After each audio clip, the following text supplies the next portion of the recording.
bottom of the ocean.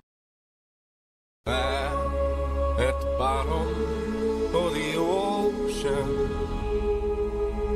I'm at the bottom of the sea. I'll stay down, down. I'm just stuck here in a dream.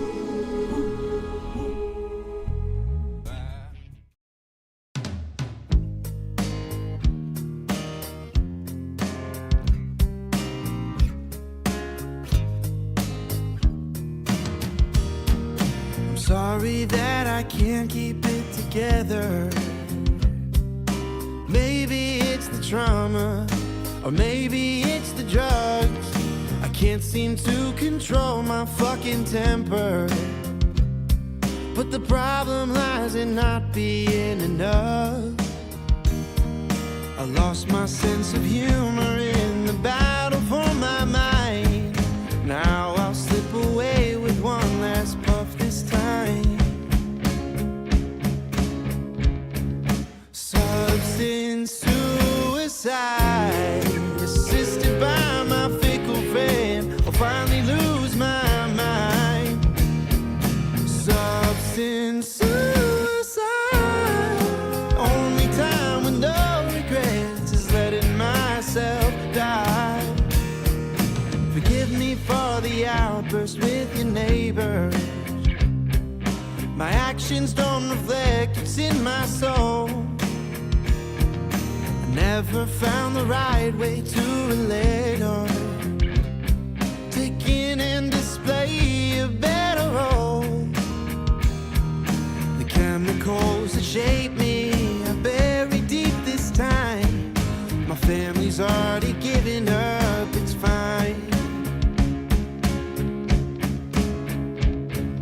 Substance suicide, assisted by my fickle friend. I'll finally lose my mind. Substance suicide, the only time with no regrets, letting myself die.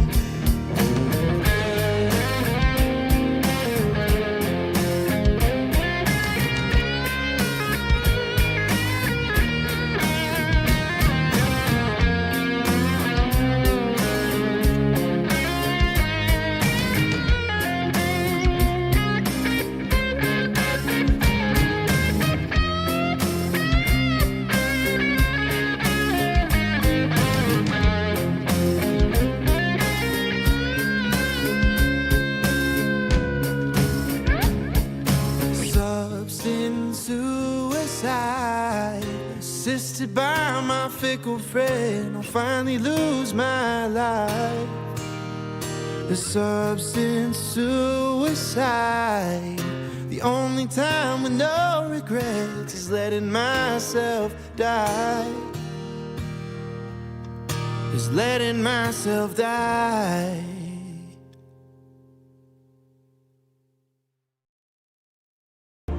Freedom is the right of all sentient beings. Broadcasting live from the basement of the Pentagon. This is WTF Nation Radio.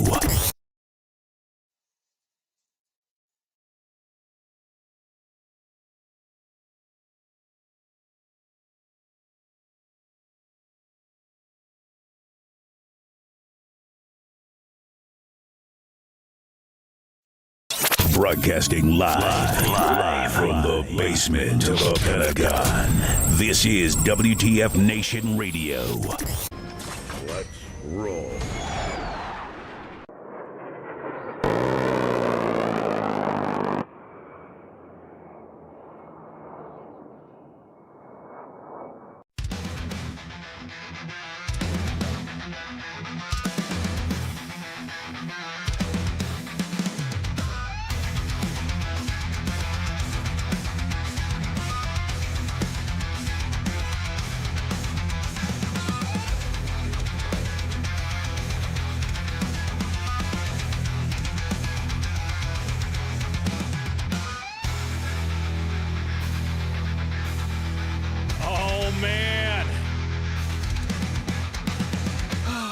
happened to the YouTube feed? Uh-oh. We get a strike? We get a strike on YouTube? Already? That was quick. I mean, my chat popped out of YouTube feed. It didn't shut down, but I know. We'll see. Hey, hang on. Let me get. Whoa. We got YouTube going on, huh? That YouTube drama. Hang on. We gotta fix that. I was wondering if that was gonna catch us on a live. Copyright flag? Did it copyright us? Yeah. We got busted. We got busted. Hang on. Oh shit. Man. I wonder how far we got busted. Dude, we got so busted that we got busted. Damn. Damn, man. Hang on. Well, look at it's like, yep, it's gone. It says stream unavailable. We got busted. Oh, there we go. We got busted. Hang on. There we go. We're live now. How far we got busted. Okay. We got so busted. That's weird. Oh, it unstreamed the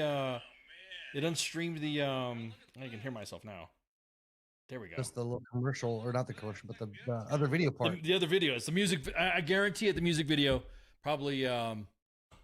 The music video came in and messed it up. We got B. Taylor and Eric Ranks today. A salute, Veteran Made Spirits Coffee. B. Taylor and Eric Ranks. So go back to the YouTube page if you're. So that's what it was. I'm willing to bet YouTube got stupid and goes, well, you can't play the video, and then that's it. And oh well. So there you go. That's all I can say. It's up now. Matter of fact, let me triple and double check the status, because that is so weird. I didn't get a did you get a pop? YouTube can be a pain. No, I didn't. Yeah. But I've gotten flagged for copyright for using my own music for stuff before back in the day. Oh, I know. Well, I remember back in the day they said that I was my own voice. Yeah. Like my own voice prevented me from going on there on the live, and they said that I for a long time it took me a minute to get stuff before back in the day. Oh, I know. And there we go. See, it's back up.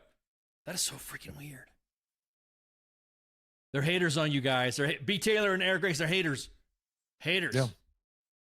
There we Hector go. brought up the Epstein files, and suddenly, fucking. Yeah. So yeah, Hector talks about the Epstein files, and all of a sudden we're freaking. Damn. What's up with that? Oh yeah. So broadcasting live from the Focus Veteran Center of Excellence on this 4 August 2025, the year of our. In a year of our what is going on in politics, drama, genes. Today's the Coast Guard's birthday. It is. Oh, well, you were being quiet. That's why you were being kind of shy about it. No, Semper Paratus, bitches. Yeah, dude. Salute. Happy shout out to the Coast Guard. Now, do you know any Coast Guard lore? Go YouTube. It'll go back up. You guys, that is so weird. Yeah. YouTube killed that. Man, hate. So, anyways, Coast Guard's birthday. That's so awesome. It feels oldest seagoing service. I was about to say it was the oldest seagoing service. I just think it's pretty cool that Coast Guard, still rocking it, still hanging out, still 235 years. Yeah, something like that. Coast Guard has stood watch, and dude. I'll be honest with you. I think they do a lot more than what normal, like other branches of service, they do stuff, right? And then they freaking have whatever. Yeah, somebody just talked about the Coastie Medal of Honor after I show my couch. My couch is like right there, dude. It's right there. My couch is right there. Francis. Fucking Dougie Monroe, man. Yeah. Running Marines, yeah. Mm-hmm. But yeah, dude, I know the Coasties do more I guess Coast Guardsmen is how you're supposed to refer to them these days. But yeah, as a whole, with their jobs, man, I think they do more than, because all there's so few Coasties. Everybody, the jobs are a lot more spread out, right? They're not specified. So I mean, I think the Coast Guard has fewer people than the entirety of the NYPD to do all the fucking shit they do across the US. So it's a lot. Cool. Everybody's doing a bunch of different things. Yeah. I'm about to say, because that one video that we posted on WTF Moments, that one time where that Coastie jumped out at that semi-submersible. Mm-hmm. And I'm not gonna post them and say, did you see the badass video? Yeah, I saw the badass video. With the rate we're happening right now with our YouTube stuff, getting strucks I don't want to freaking, but that one video of that Coastie jumping on that semi-submersible drug cartel runner, and the guy jumps on the back of it and beats the freaking thing. Those two guys, that one guy beats the hatch, and then freaking. Yeah. Now I know where the term beats the hatch comes from. But yeah, anyways, I use beat the hatch for entirely different meanings, but yes. Oh well, yeah. I mean, yeah, hanging out with your significant other side piece or girlfriend or wives, ex-wives, or how many of your wives? Yeah, you could bang the hatch. That's a new term, right? Gonna bang that hatch. Whoa, whoa, whoa. Anyways, so again, I don't know. Apologies to the guys on YouTube. I don't think it went down. Did it show anything on Facebook? I didn't see any Facebook strikes at all. I didn't say your feed has been terminated. That's pretty weird because sometimes it's Facebook. It's the one that's the butthurt one. And so let's see.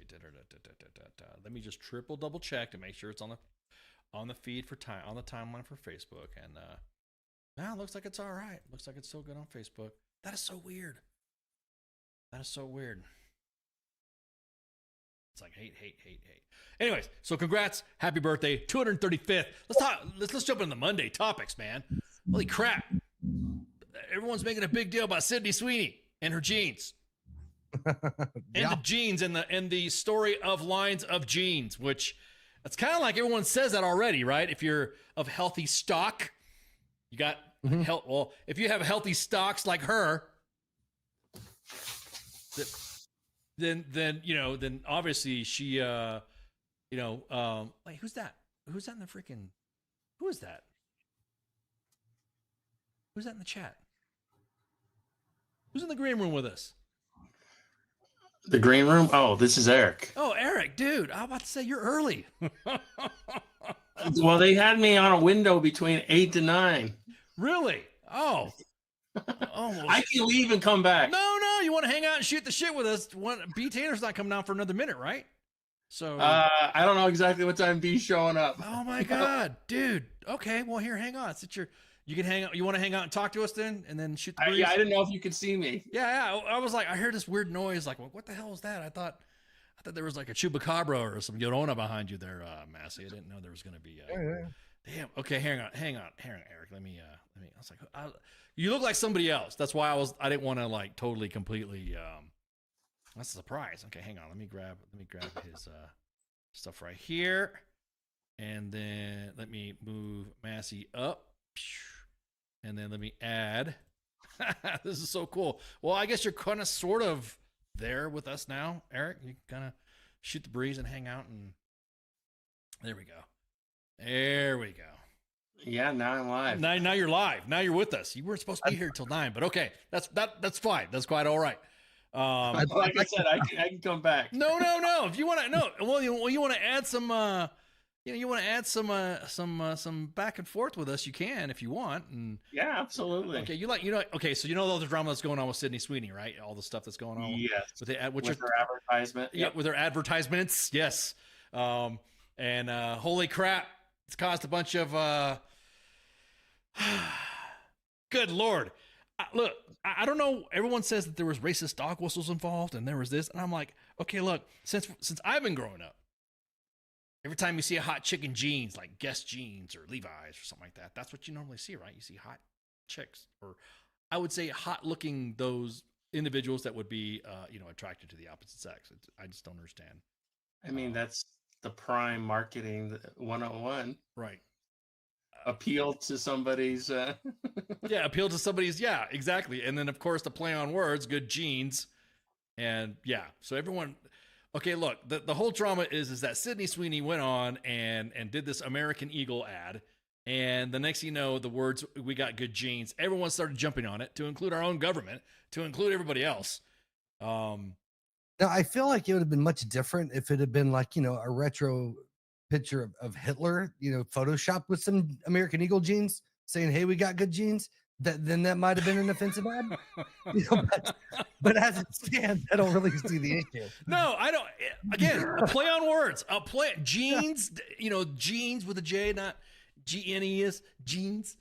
I don't see how anybody could have gotten offended. I mean, it was kind of like a dad joke is really what it was. and like, oh yeah, ha ha ha, so, good genes, yeah, I got it. And then everybody started freaking out. Welcome to a polarized society. Right. I was just like, wait a minute. Someone says, let me see those jeans. Oh, okay, let me. Oh, here we go. I don't know if we're gonna do this. Are we gonna do this? Are we really gonna put her up on there? Okay. Yes. Yes. All right. Let's see.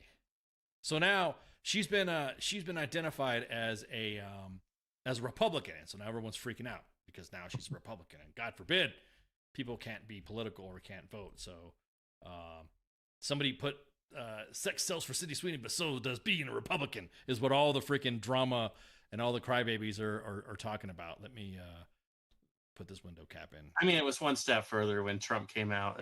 Once he found out she was Republican, he came out and said, "Hey, I support her in this ad." Yeah, exactly. You're like, oh, yeah, exactly. Liam Kelly wrote. I mean, look, sex sells anyways. That's kind of like a common. That's a common thing. I mean, there you go. So this is what the ad was. Some of the ads, and everyone's like, "Dude, God, stop! It's not a big deal. It's not a." I don't know. I don't see it as a big deal. Let's just put it that way. I really don't. I'm more offended with the denim on denim, but you know. Yeah, exactly. Sometimes you'll have like a cotton T-shirt or a button-up shirt or something like that. But yeah, dude, Your Canadian tuxedo there. yeah, exactly. She's on full denim. So it's like, God, man, it's just, you're making a mountain out of molehill. I don't think that it matters. I think honestly, an advertising pun, a jingle, that's what it all comes to, and everyone's throwing their own and you know, like most people say, what else? You know, sex sells already. Of course, everybody knows that. I do love that we currently live in a state of society that an endorsement from the president of the United States can hurt your career. That is a magical place to be in our world. For no reason. Yeah. For no reason. I mean, you literally can. That's crazy. I mean, literally, you're just talking like, yeah, hey, I'm this, and then Trump comes out. I like, you know, she's a Republican. I'm paraphrasing, of course, with my poorly imitated voice. She's great, you know. Oh, she's even better. Blah, blah, blah. Well, of course everyone's gonna say, yeah, cool. I mean, I mean, again, I just like don't see the dad jokes of all dad jokes that played into the advertising, and that's it. That's not really a big deal. Not to me, at least. You know what I mean? It got to the point so bad. Not so bad, but everyone started doing the good gene stuff to where our own, and they're probably going to delete this once we post this, so we got to hurry up and talk about it again. Is the exchange, the PX. The PX did their own little ad too. They did their own thing, and matter of fact, let me pull this up because before it goes down, and everyone freaks out. Here's what the exchange said. The exchange said this. It said the same thing. The exchange has good genes. Denim for all. Denim for all. Look at that. They check back tomorrow for new weekly deals with the PX. There you go. PX has got good genes. This, of course, had to be shared on U.S. Army WTF Moments because it was freaking hilarious to see everybody, get I'll just say it, get all blue-haired and screechy about it, and this is what happened. I mean, everyone's like, holy crap, they actually posted. Yeah, it's an actual post. Go to U.S. Army WTF Moments, go to the Facebook page, and you'll see it, that the exchange has good genes. The comments in there, everyone's laughing, saying, hey, King Smith is in there, actual King Smith. I dig the marketing. Someone's going to get smoked for eternity, which... get it? Jeans? Do you get it yet? I mean, there's individuals that obviously are realizing that it's getting overplayed. So, yep. Shit. I'm just trying to think. I think a couple of my kids have American Eagle jeans. Oh, there you go. I didn't realize that people even still wore American Eagle jeans. Jesus, they were huge in like the late 90s, right? That's what I'm saying. Yeah. All those companies, American Eagle, Hollister, like all of them that like went bankrupt are all coming back now. Yeah. What's the Abercrombie and Fitch as well? All those, you know, where all the Coldplay bro. That's when all the bro music area come out with Coldplay and all that, Offspring and all that. Not you went with Coldplay. PacSun with a Tay-Day. Yeah. PacSun, yeah, exactly. I'm just throwing that in there just to get right everybody up too, because everyone's like freaking out. But yeah, there's, I mean, everyone's getting Man, everyone's getting mad about that stuff. So I'm just like freaking. I think one of my youngest has an American Eagle T-shirt, old one. You know. Yeah. And there we go. Everyone's gonna start saying that we're fascists. Did you do anything fascist today, by the way? I try to do one fascist thing every day when I wake up. I was just thinking about people complaining about fascism really don't know what true fascism is. It's like this morning I woke up, got some fascist coffee, made some fascist eggs, got some fascist exercise in. Well, I try to strip the rights away from my children at least once a day. What type of parenting are you, fascist? Are you saying that you don't let your kids just watch anything? That's fascism, right? Exactly. I just arbitrarily take things away. It's this will make you happy today. Nah, not today. I did some fascist exercises, and then me and the youngest had some fascist lunch. Shot the shit about some fascist things while he was playing World of Tanks. And doing some school stuff, and then let's see, what else did I do? Drank some again. I keep drinking fascist coffee. I worked the fascist inbox. At what point do we just we just keep going overboard till we don't take it seriously anymore? That's what's funny about it, is that everyone has been offended by everything so much that now truly offensive stuff isn't offensive anymore because it's overdone, it's overplayed. So, but. So I'm just like, God, man, there's nothing fascist about an ad with a girl that's, that's attractive, that wants to, whatever. How dare you assume her gender, first of all? Well, I'm about to say, man, she's got some freaking fuel blibbits on her freaking chest, and she wants to do what she wants, and let her do it. It's funny because the ones that are crying about it are the ones that freaking have OnlyFans, you know what I mean? Or the ones that have, dude, let performers, actors, actresses, songwriters, band members, rappers, anybody do what you got, do what you want. Market yourself. If anything else, like Eric was saying, is like Eric said that the fact that these companies are going out and now they're coming back, hell yeah, what a revival. Yeah, you're not gonna see. I don't know. Levi's has been out there pretty good though, so they've been, I can't wait to see some fascist Carl's Jr. and Hardee's commercials and fascist In-N-Out and fascist Whataburgers and what's next? What's next? What's going to happen next? Rebrand, relaunch. I hear there's an item for sale. Yeah, exactly. Freaking Taco Bell's going to have some, some rebranding as well. I mean, can't even imagine. Pretty soon, every restaurant will be Taco Bell when the franchise wars of the future die down. Oh, man. You know what? I just saw Demolition Man not even a couple days ago. I just rewatched it 2 days ago. Yeah. I watched it. Be well. Because somebody was talking about Wesley Snipes, and they were talking about how he coming back as Blade, and he's always going to be Blade to me. I mean, to me, he's always going to be Blade. He was the one that revitalized the MCU. He was the one that revitalized the comic to movie genre. And someone was talking about it. I'm like, oh, I gotta watch it. I gotta watch it. I gotta watch this again. Demolition Man was the shit. Especially Wesley. I'm a Wesley Snipes fan, so his character, Simon Phoenix. I mean, some of the hilarious little one-liners that he had and all that. Of course, everybody does want to see LA underneath a bunch of rubble in a museum, but welcome to San Angeles. But yeah, I just can't believe. I just can't believe everyone's making a big deal about that. It just it's not as bad as everybody thinks it is. And until, like I said, I don't know, man. I just don't understand why people make a big deal about stupid jeans. They're crisis actors. They're what? I said they're crisis actors. It's fine. Ooh, yeah. Ooh. Yeah, ooh. Yeah, say, hey, look over here. While there's lithium mines being worked by children in North Carolina, still people are jeans over here. I know. It's like, Jesus Christ, man. That's what it's the distraction to keep away from that. That's what I'm saying. Yeah, there's alien ships entering in our then been spotted by NASA scientists and shit. Like it's the world's ending. And still no Epstein files. There's still no Epstein files. God damn it. What's up with that? I don't know. I mean, at this state right now, with the way the government's running and the way the news cycle is going, it's like Texas. Did you hear what happened to Texas? That now there's warrants out. Now. There's warrants out for. What's that? I was going to say, which part of Texas? Yeah, Like, yeah, there's yeah, all kinds- exactly. There's there was freaking, I guess there was some representatives in their government. And, Oh, the Democrats, Democrats, going to another state. yeah, and Yeah. they left for like Chicago or something like that, and so Governor, I don't want to say Governor Hot Wheels, but they always call him Governor Hot Wheels. Governor has, Abbott. yeah, Abbott is like freaking, did some warrants, and Oh, yeah. for, I know he did warrants, but I did see that he said if they didn't show up, he was going to have them removed from their position.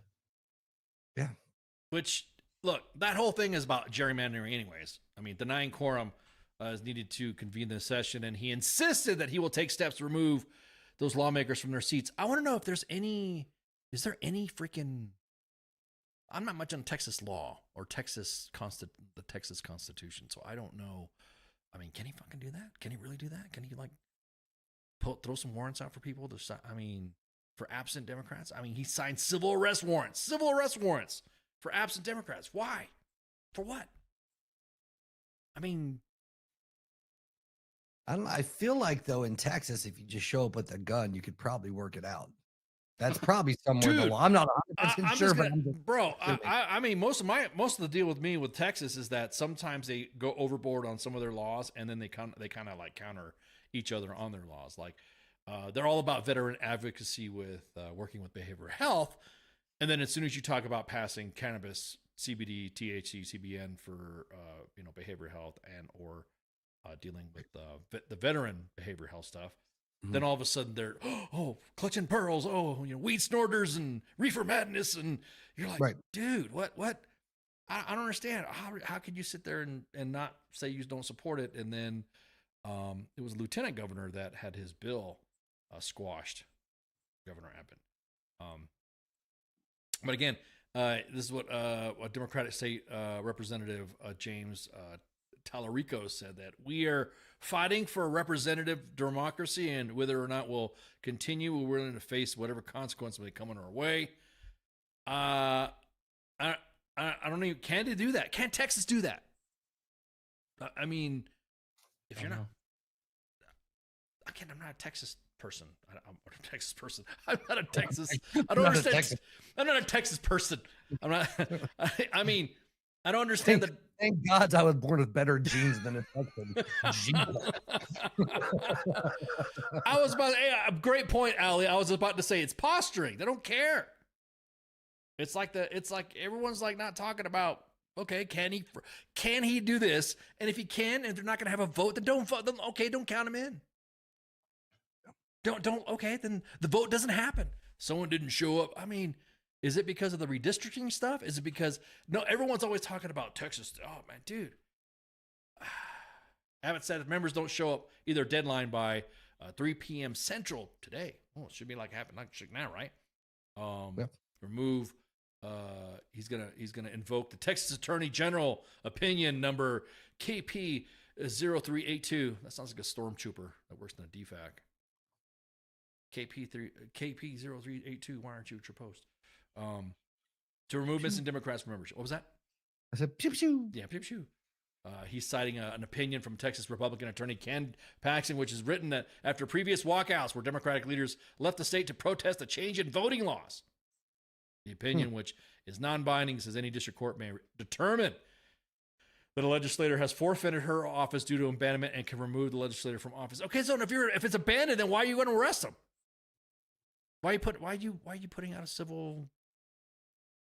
Like I said, let them go. let them take off. I mean, it really comes down to the redistricting. Like the Republicans have an agenda, and so he doesn't want them to go try to help that agenda in the other state. Mm-hmm. Well, I will say this: they're not really doing a very good job. You know what I mean? If like you're trying to, I always laugh at we're going to do this for democracy, and democracy is going to be, there has to be something done, and blah blah blah. And then they pull some of this stuff. You're kind of like, it almost looks petty. All right, we're going to do arrest warrants because you didn't show up for work. Yeah. Damn, well, just okay. So Abbott called a special session last month to take up the redistricting effort along with 17 other topics. This has included the relief for Texas flood victims and a review of a flood warning system and emergency preparedness, and the THC ban, which we talked about. Congressional redistricting, however, was considered first as part-time legislature meets for 140 days of each year. Dude, 140 days every other year?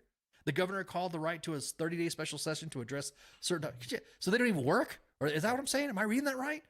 Texas has a part-time legislature, which meets for 140 days every other year. The governor has the right to call a 30-day special session to address certain topics. The current special session started on July 21st. So, like... No, Ali said that it was...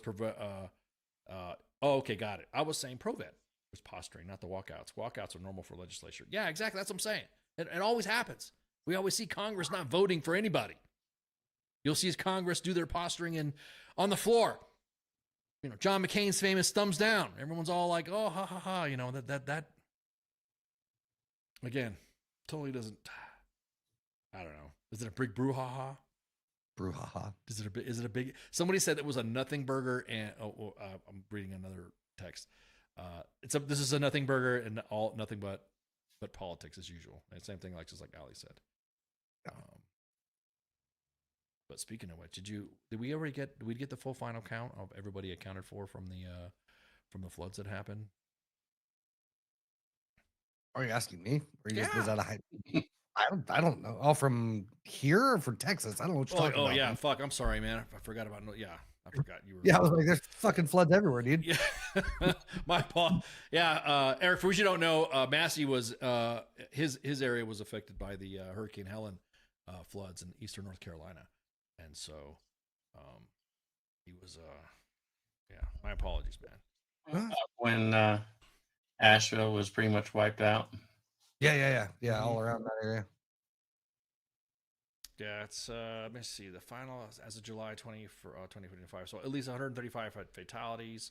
107 were reported. 37 children from summer camp. 101 individuals were reported missing. Search and rescue operations. So wow. Okay, that was just a check. So again, I'm not up on the Texas thing. I'm not understanding what the Texas drama is all about. So for me, it's kind of like I feel like I'm talking out of term. It's like, all right, show up to work. If they don't show up to work, fine. Then okay, fucking just have your votes without them. Yeah. And if you're not, and if the districts are going away, then okay. If you're that'd be like your business is crumbling and you want everybody to show up to the last day of work while your business is crumbling. You know, are you going to show up to work if the business is crumbling? But. No, you're gonna go buy a pair of jeans. Yeah, you're gonna exactly. Oh gosh, man. Well, that depends on if your work has anything good to steal. Ooh. I'm just saying. It's Texas. Not that I would ever steal anything from my last day of work, but you know, in theory. Well, there are some that would sabotage their processes and stuff like that. But Yeah, I don't really exactly. see I don't really see Texas having a, like I said,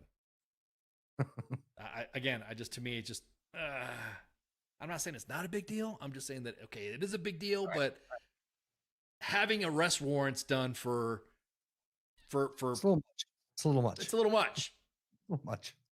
Okay, they're not going to vote. Fine. Okay, then fucking don't add their votes to it, and it's not going to make it. And if they're getting redistricted and their jobs are not going to be there, then okay, then them not showing up is no big deal. It's not going to hurt. Nobody should be. Now let's do it for Congress, not Texas. Congress. I could see something like that. Well, that redistricting is not even for their state. They're out of state.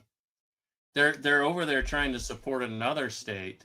And the Democrats did this once before, and it didn't help at all. So they left Texas. There's a arrest warrant, but they're not even in Texas. They're in another state trying to prevent redistricting in another state. So it is for Congress that they're doing this. Mm-hmm. Yeah, but I'm talking about when Congress meets. Like I'm talking about when Congress is in session, like when you have all the big congressional names, you know, like at the time, Nancy Pelosi, Chuck Schumer, Elizabeth Warren, and they were all there, and they didn't show up for any votes. MTG, you know, all them, or you know, AOC, and they don't show up for any votes or something like that. Then I could see, oh man, you're gonna do arrest warrants for them too, you know. for whatever votes they're going to have or not have. So, anyways, I was just curious. I mean, that was one of the topics that I was going to talk about because I know there's some individuals that are like, yeah, okay, Texas is Texas. Then I don't even want to talk about it. Or, okay, fine, then we won't talk about it. It's just Texas. Let's see, what was the other news? Yeah, Texas and Florida just do their own thing. Yeah, I was about to say. Texas, I mean, it's like, this is a 6-minute read that I got that Texas Republicans on Monday sought to retaliate against Democrats who fled the state, voting to issue civil arrest warrants, civil arrest warrants for dozens of lawmakers who left, an attempt to stymie the giant GOP effort to redraw the congressional map. Have you seen some of these congressional maps, though? Just any congressional map, what it looks like? Ridiculous. Let me see. Let me look at what's your district there, Eric? Oh, if you don't want to talk about it, I'm sorry, I didn't want to bust out or name a district, I should say. Of course, you won't be able to see it. Maybe on my Apple Watch, it just popped up about the jeans. That's awesome. It literally just popped up. Let me see. District 23. Yeah. So I have a few. I'm in Salt Lake City. Oh, okay. I've got everybody's favorite, Mike Lee. Oh, you got Mike Lee, based Mike Lee, that guy. Is that the landowner, the land sale deal guy? Everybody's favorite right now. Yeah, I'm about to say, yeah. I'm sure you could go on another 10 minutes on Yeah, Mike I was about Lee. to say, don't get me started, because I was part of the group that advocated against his decisions. Yeah, exactly that, Ali. That's what I'm about to say. Arresting politicians is not what a free society does. We don't do that shit, like we were just saying before. Let's see. Redistricting maps, and let's see the. I don't know why all of a sudden my shit went to Texas again.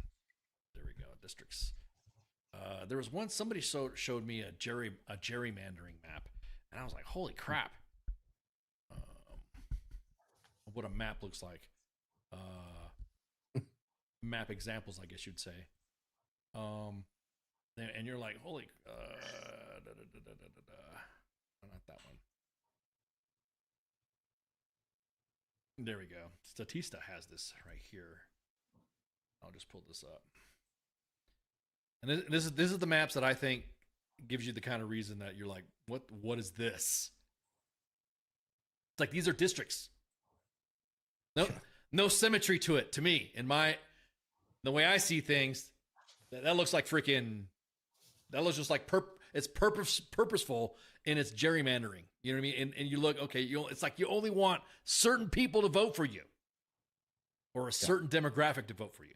Maryland's Those are like Rorschach tests. Yeah. What to say? I see a penis. I see my mom. Exactly. Yeah. Exactly. What's that one on the bottom? That looks like that right there. This right here looks like an island. Doesn't even look like gerrymandering, Michigan, can't consider. Yeah. So all these other stuff. Sorry, I didn't mean to stray off on that, but yeah, just some of the gerrymandering maps that I was looking at. I was like, gosh, man, there we go. So to me, is this what everyone's getting pissed off about? You know, the redistricting means that why don't districts have specific, like San Antonio? Okay, San Antonio's Bexar County, even though people pronounce it, people from out of state call it. It's spelled Bexar, and they spell it they say Bexar when it's Bexar County. But why is it then like, okay, here's San Antonio, bam, that whole district area, that's your constituents, that's your, you know what I mean? Kind of like how Kansas City is in Missouri, but everyone thinks it's part of Kansas City. That's Kansas, the Kansas state. It's just something like that. Something that give you more symmetry to it, instead of looking like that freaking afflict booger on a map. I'll be crass about it. It looks like it just doesn't look like it's it just doesn't look like it's fair. Again, to go back to what Ali said, arresting politicians is not what we do. If you're going to arrest a politician, then your constituents should see that and say, oh, okay, you're not going to participate in this, then okay, we'll vote you out. Or you're not going to run in our district again. Or we're not going to vote for you in this, but arresting them. Hey, maybe part of our problem was we don't arrest enough politicians, goddammit. if there were normal ship, yeah, if there were normal shaped districts, half of Texas would be blue because of the cities. Well, that's what I'm saying, Ali. It's like not specific, like break them off in specific ways to where the cities are involved and other. I don't know. It's something, man, because it just. Look, go back to 1812. Okay, what about it? The gerrymander, a new species of monster. Somebody sent me this from Brookings Institute.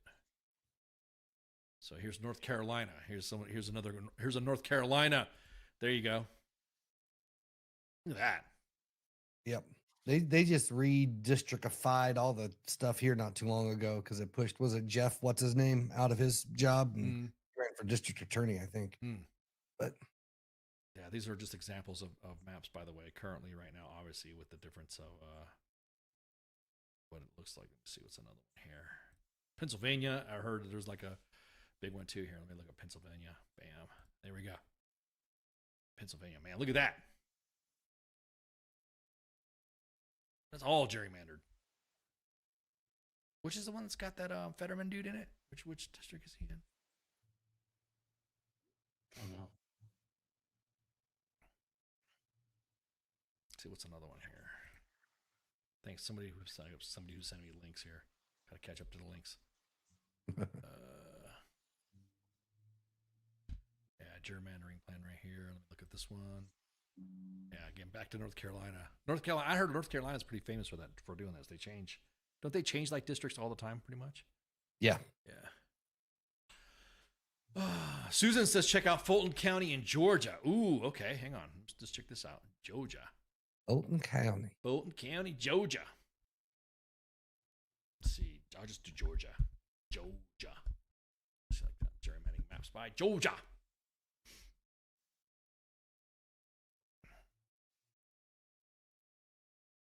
Is that I don't even know. It looks like a. Oh my gosh. Hang on.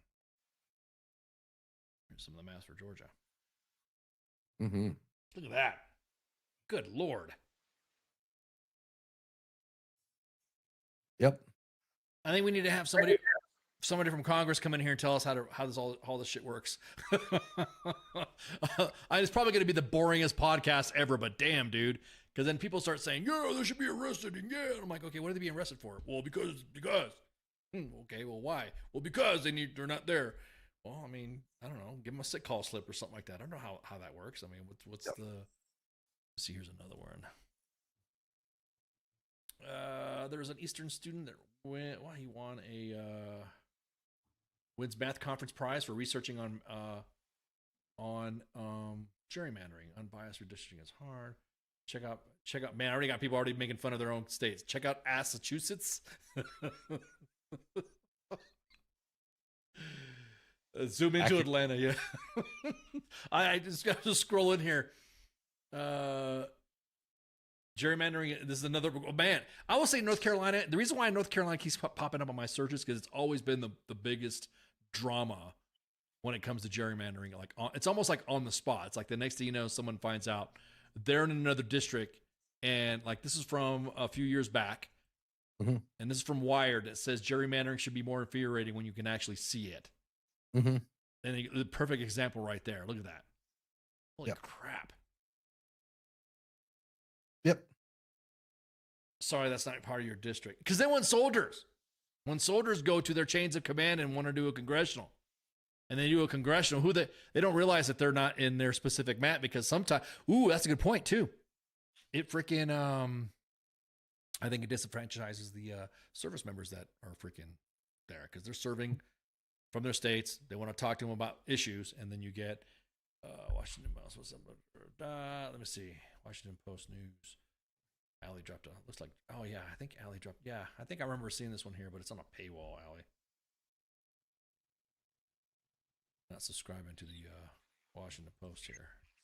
So, but anyhow. All right. Let's see what's another one. Oh shit! It's almost time for me to get kicked off of here. Yeah, it's almost time for our other guest, B. Taylor. Did you already hit up Eric? Did you already hit up B. Taylor that he needs to come on? Or I'll text him right now. All right.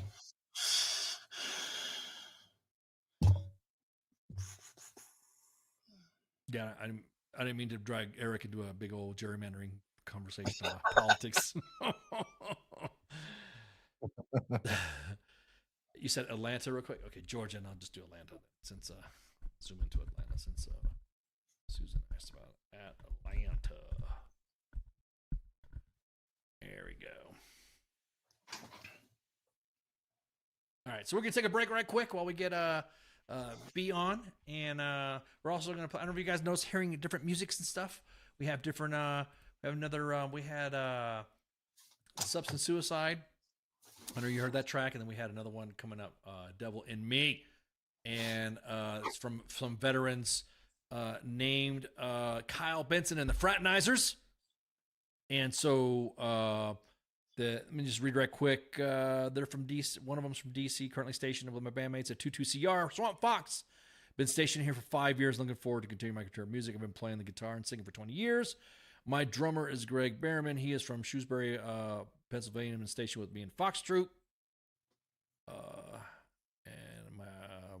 And then he's been playing drums since he was 8 years old, almost 17 years. My bass, Sergeant First Class Ryan Camacho is from Orange County, LA.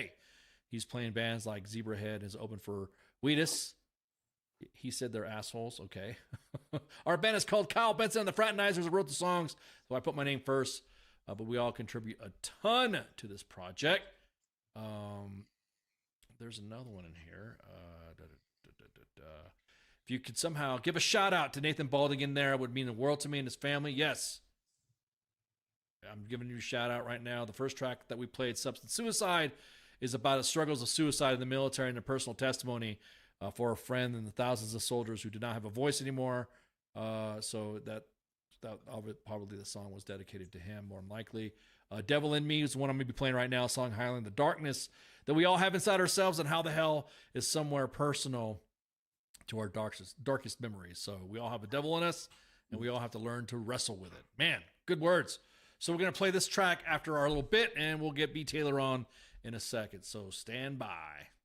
WTF Nation Radio. WTF Nation Radio. Take it from me, Ice. You can't just float around space not caring about stuff forever. The voice of U.S. Army. WTF Moments. This is WTF Nation Radio. Shit in the bag, Pogue.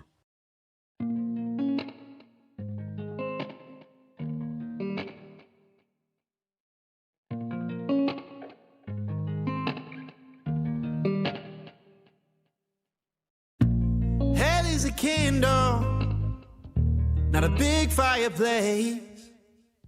It's a girl with blonde hair and tears down her face. It's a lack of emotion, but a devil so warm, with a sense of elation and souls being torn. Thought she was the problem, but I came to find that the thorns and the horns had always been mine.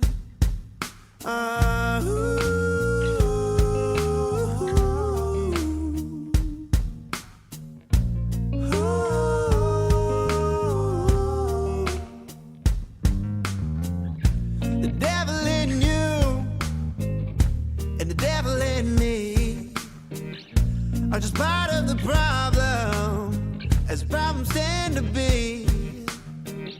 You don't need to explain, we can both feel the pain. It's alright to lose faith, just don't lose this embrace, this devil in me. This devil in me.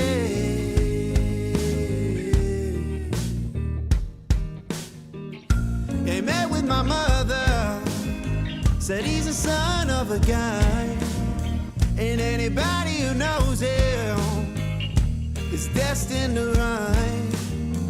Plays the blues like he owns it, and breaks hearts like it's fun. But a lock is away when he's found the one, and he's cursed to this cycle, but he won't know he's there, since I won't let him die until his moment of despair. Oh,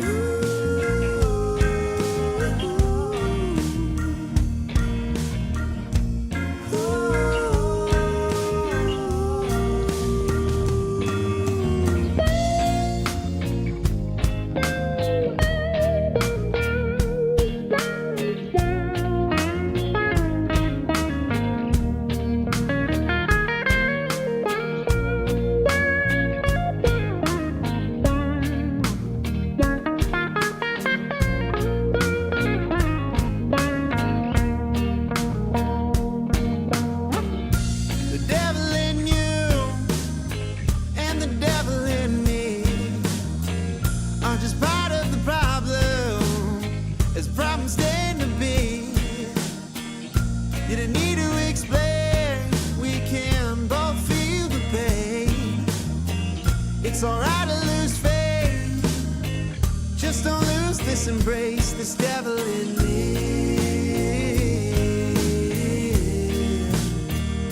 This devil in me.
soldier's tale of wild misdeeds, from the chow hall to the PT grind. You won't believe the things you'll find. Drill sergeant's rage, a fiery storm. Private tensions far from the norm, in the shadows where the secrets lie. Army WTF you can't deny. Army top of the stories unfold. In the heart of the chaos, the truth is told. From the field to the base, the legends grow. Army top of the fall.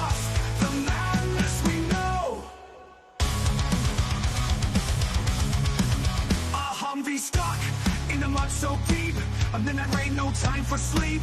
Emerge straight like gold in hand. The strangest sights in this foreign land. Drill sergeants rage, a fiery storm. Private antics far from the norm in the shadows where the secrets lie. Army WTF you can't deny. Army WTF, the stories unfold. In the heart of the chaos, the truth is told. From the field to the base, the legends grow. Army WTF, the madness we know.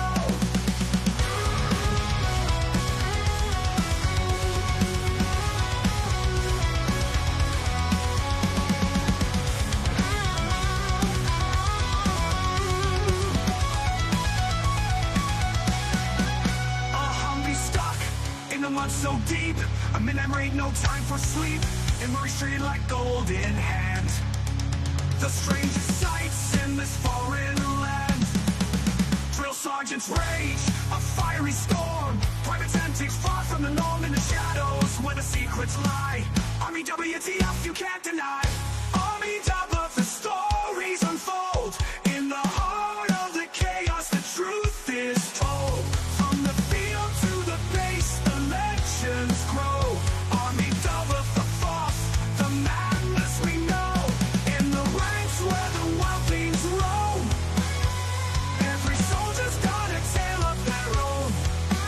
From the absurd to the downright strange, Army WTF, it never will change. So raise a glass to the tales untold. In the Army's world, where the brave and bold live the moments that make us say, Army WTF, every single day.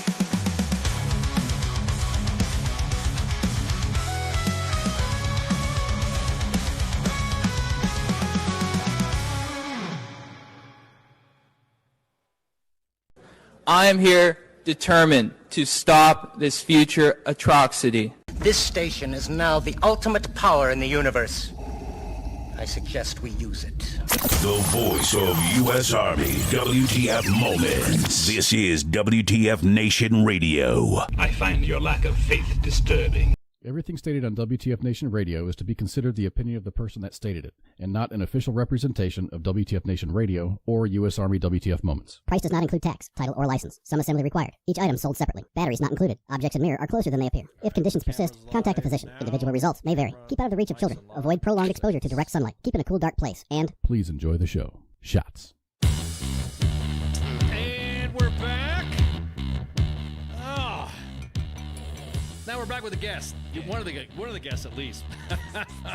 You can't get rid of me. I'm about to say, dude, why are you still here? Eric Ranks, 22 salute. When B comes up, we will definitely add to the discussion. But welcome to WTF Nation Radio's U.S. Army WTF Moments. How you doing, man? Fantastic. Thank you for having me on tonight. Man, this is awesome.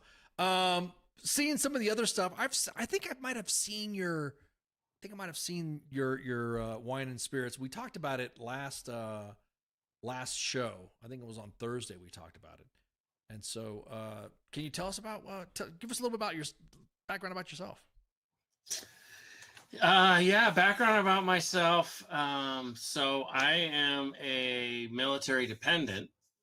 My dad served Army during Vietnam and transferred to Air Force after Vietnam.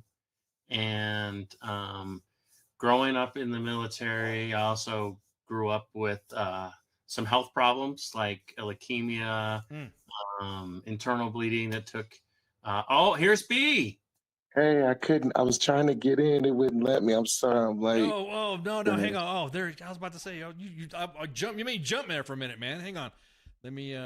Can you turn your phone a little bit so we can do the adjustments? It should. There we go. Perfect. It's okay, man. I podcast bombed him on his earlier episode. Yeah, dude. We were sitting there playing, and next thing you know, Eric just shows right up. I'm like, damn. All right. I guess you're the guest too. All right, hang on.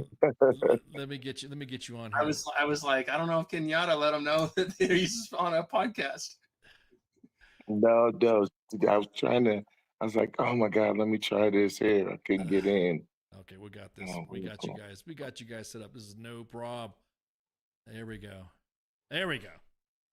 There we go. Awesome. Look at that. He was trying to play Awesome. your video, but YouTube blocked it. Yeah, so I was- YouTube blocked you, man. Well, I was like, what's up with that? They wouldn't let us so play I your was stuff. sending him the Apple Music link. Oh wow, the regular video, Yeah. the We Are One. Yes. Wow.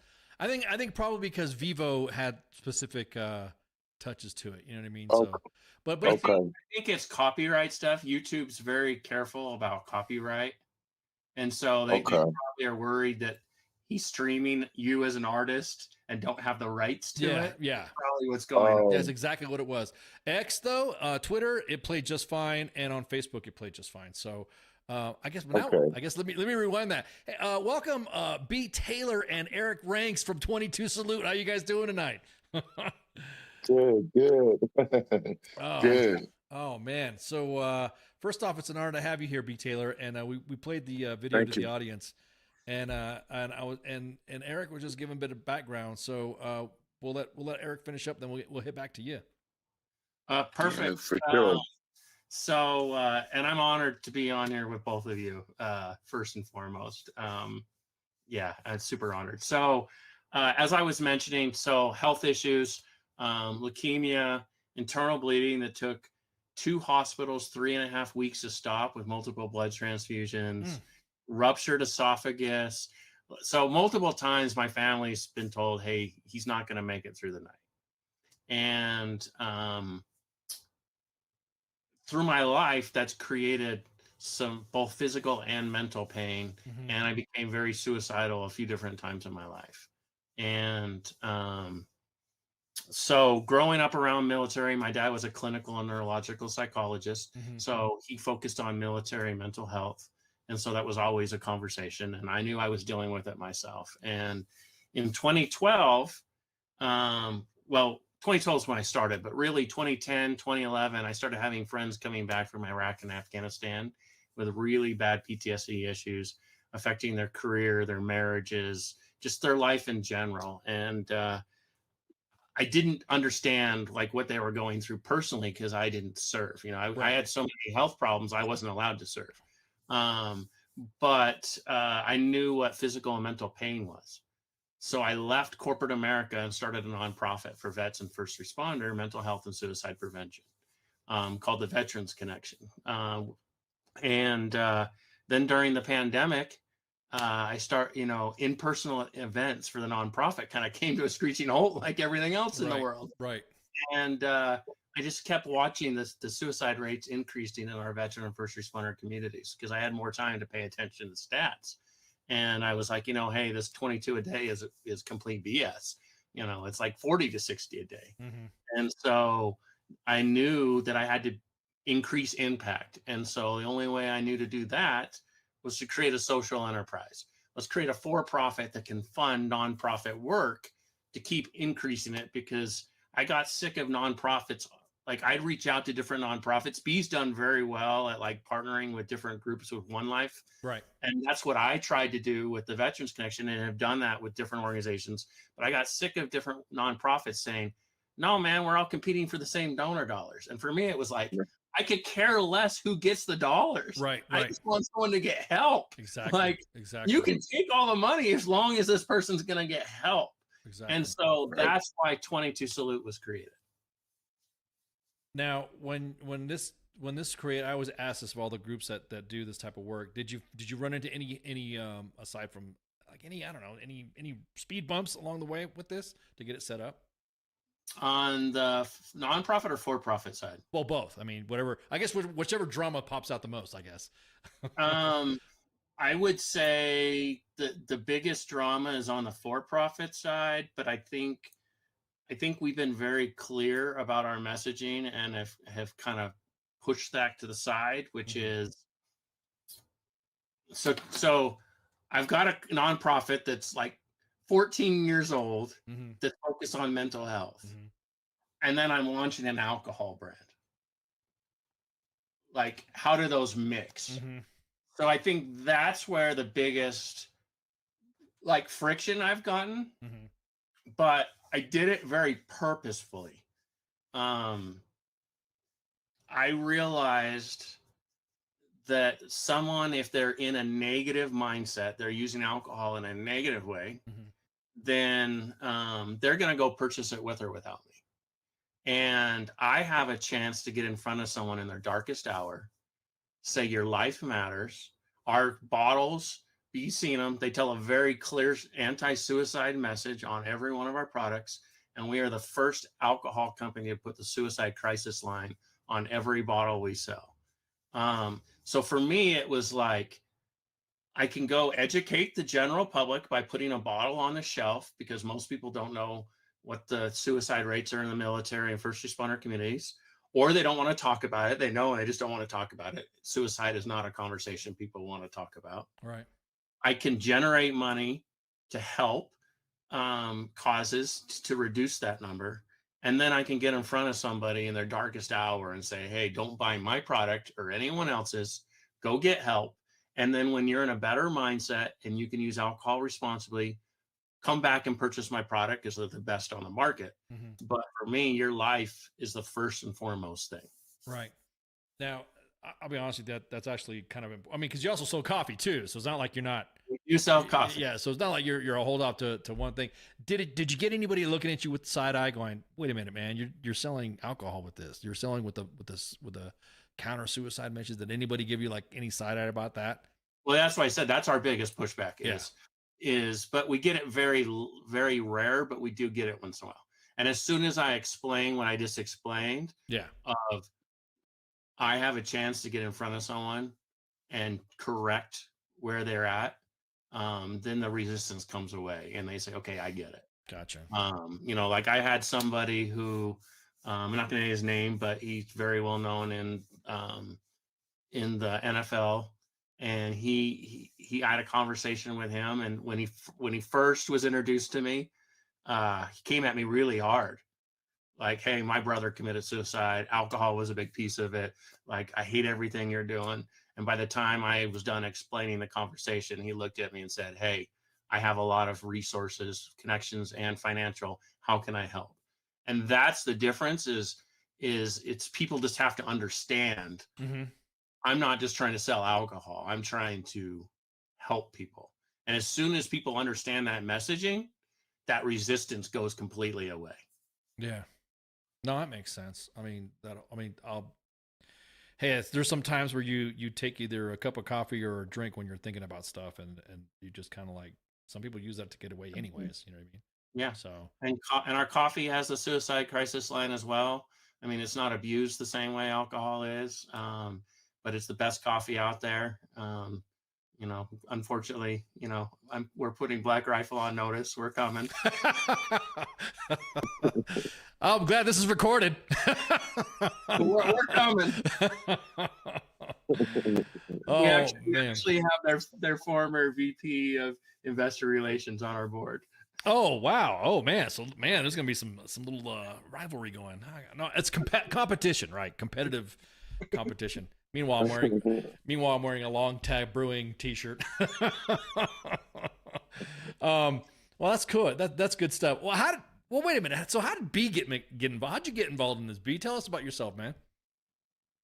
Yeah, man. So I ended up meeting Eric through one of my friends, Eddie Abram. I was producer of the Dre's After Hours, or Dre's Comedy in Las Vegas, and Eric came a couple of times, told me, you know, what he was doing, and you know, I told him, you know, what kind of gave him the background of what I do in music, and was a service member, and been this great advocate and a Goodwill Global Ambassador, working directly with Washington for so many years, in my music, using my music and sports and my platform to push the initiatives for our veterans and awareness and stuff for our veterans and military first responders. And, you know, he was like, man, kept talking to me and said, hey, man, I want you to join. I want you to do this. And I'm like, you know, dang, and I'm sitting here with this liquor because I don't drink. So, and then that or coffee.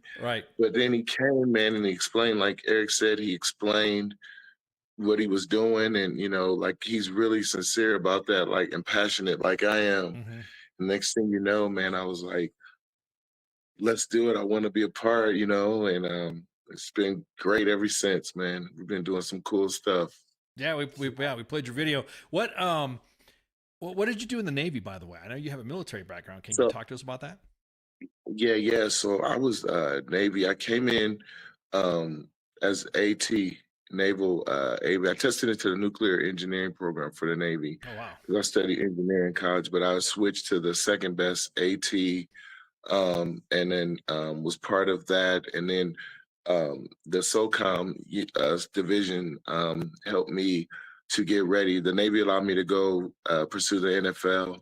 So I never knew what SOCOM and all that was until like in special ops, until you get with those guys and train them mentally. I was able to, work out and getting ready for football with that, and just life in general, and had guys, and it just really learning the different things in the Navy, and then working out with them, going to football, really developed a whole different mentality of never to quit. And so, Junior Seau helped me get my first agent, along with Brad. We lost I'm ready to go football, and Chargers, and getting in there and stuff. The next thing you know, the quick as I knew, I ended up meeting Snoop's brother, who brought me to meet Snoop and Snoop's mom, and D12 and the Eminent Shady Camp and Nate Dogg, and I'm playing at her mom's birthday and wedding a week later, and I befriend the whole dog pound, and like Snoop's younger brother was like my brother, his mom was like my second mom, and she's a preacher. Snoop's mother, who passed away, she was a reverend, and the next thing you know, I'm going to my Navy job. I'm practicing for football, right? And then I'm on the weekends, I'm at Snoop's. I'm in Rancho Cucamonga with Snoop's. It was like a crazy, life. And then, I kept going, and I couldn't do both at the same time. So I was like, you know what? I'll keep my partnerships. I played sports my whole life. I was able to play in the All-Navy team and the military team USA as well, and played college football and basketball. And I made it here to go to sports. But, I got a chance of music. Me with Snoop led me to meeting the Motown legends, Pete Morris, Smokey and the Miracles, and all of the Motown icons, and the Gordies. And Mr. Moore was like, we want to sign you. You got a lot of talent, and what you got with this military support, can go a long way in your sports background. So that's how my life changed, man. I signed to Motown, and haven't looked back since. Bro, that's like it's almost like everything just fell into place. That's like a dream falling into place, man. Yeah, man, it's a crazy. I have to look back, man, how long I known Snoop, and his brother passed being suddenly last year, which was sad, and his mom as well. But just to look back at all of that, man, I was an E2, E3 in the military, reporting, and had letters from the Secretary of the Navy and the Pentagon, was on a special duty to go to the NFL, had Chargers come into the Navy base. And then on the weekend, like I told you, with Snoop, D12, I'm at M, Blink 182, Jimmy World, Green Day. Like, it was, wow, man. It was a crazy story, man. It was like, when I look back and everyone's looking, it's like, you're not an E2, E3, having a different report, going and reporting to Warren and Admiral and a good First Master Chief, and with a letter from the SecNav, and then you're up here, playing at Snoop's mom's birthday and wedding. You're in the studio. Right. You're in the studio, and Snoop's right across. You're E2, E3, E3 in the military, man. Oh my God, that would have been so. Oh man, that's so surreal. I would have. Okay, real quick. Did anybody give you any hate for it though? Anybody in your chain of command? That's one of the things. Like Eric said, is like, what he was saying is like, veterans all try to, they're aiming to collect the same dollar. And so with me, I had such a unique situation, and a lot of people really didn't understand, with the leadership, because it worked its way up. I was going through the SecNav's office, Secretary of the Navy, but then it worked its way up through the Chairman of the Joint Chiefs and the Secretary of Defense. Then I was able to perform for the Bush family on the commencements of George H.W. Bush. They put the Barbara Foundation Reading Library, Right. the first one in the military, and the Bush family had me do that. Led by Dora Couch Bush, his sister, President Bush Jr.'s sister. And I did that with my management and family. And then it kind of worked as well for President Obama. And it kind of been led to reporting and, working directly with leadership and rolling me over in the OSD office. So working with the community engagement, working with the leadership of like I said, 5 chairmen, Joint Chiefs, bunch of Secretary of Defenses, and then secretaries of VA. So when you have something like this, when people don't understand what it is, because it sounds too good to be true, Right. because it's not, and that's what my father was saying. It's over a lot of people's heads. You had a lot of like people not wanting to help and understanding and testing and trying to discredit things because it's not something that they are doing, but they don't, we live in a world that doesn't make common sense, right? Yeah. So if you see me shooting on an aircraft carrier with a video and you see all this military around and you see me with all the branches of the military in a video and you see me inside of a veteran in a hospital shooting and you see a Coast Guard cutter, okay, which involves Homeland Security, common sense of people should go, wait a minute, he's shooting on an aircraft carrier. We got pictures with a bunch of chairmen of Joint Chiefs of Staffs and Secretary. He's received, this from Secretary of Defense. He's on his air. Somebody has to be clearing something somewhere, okay? You can't just go on an aircraft carrier cutter and take your cameras and think you're just gonna shoot. But we live in such a dumbfounded, dumbed down society that people don't put 2 and 2. And so, like you said, hey, you have people trying to discredit or come over here and trying to do this. And I've always been about the body of work that I do. Mm-hmm. And like Eric said, I'm trying to put all the veteran organizations together to make it a resource pool and promote any veteran organization. I'm not trying to be like, oh, I'm this better, I'm this global by myself. No, the higher ups kind of phrased that for me as a goodwill global ambassador and advocate. Mm-hmm. That didn't just come from me. This was generals and secretaries over the course of 16 years of me being assigned, phrasing that, being B. Taylor's a friend of the military. This is a unique situation with B. Taylor.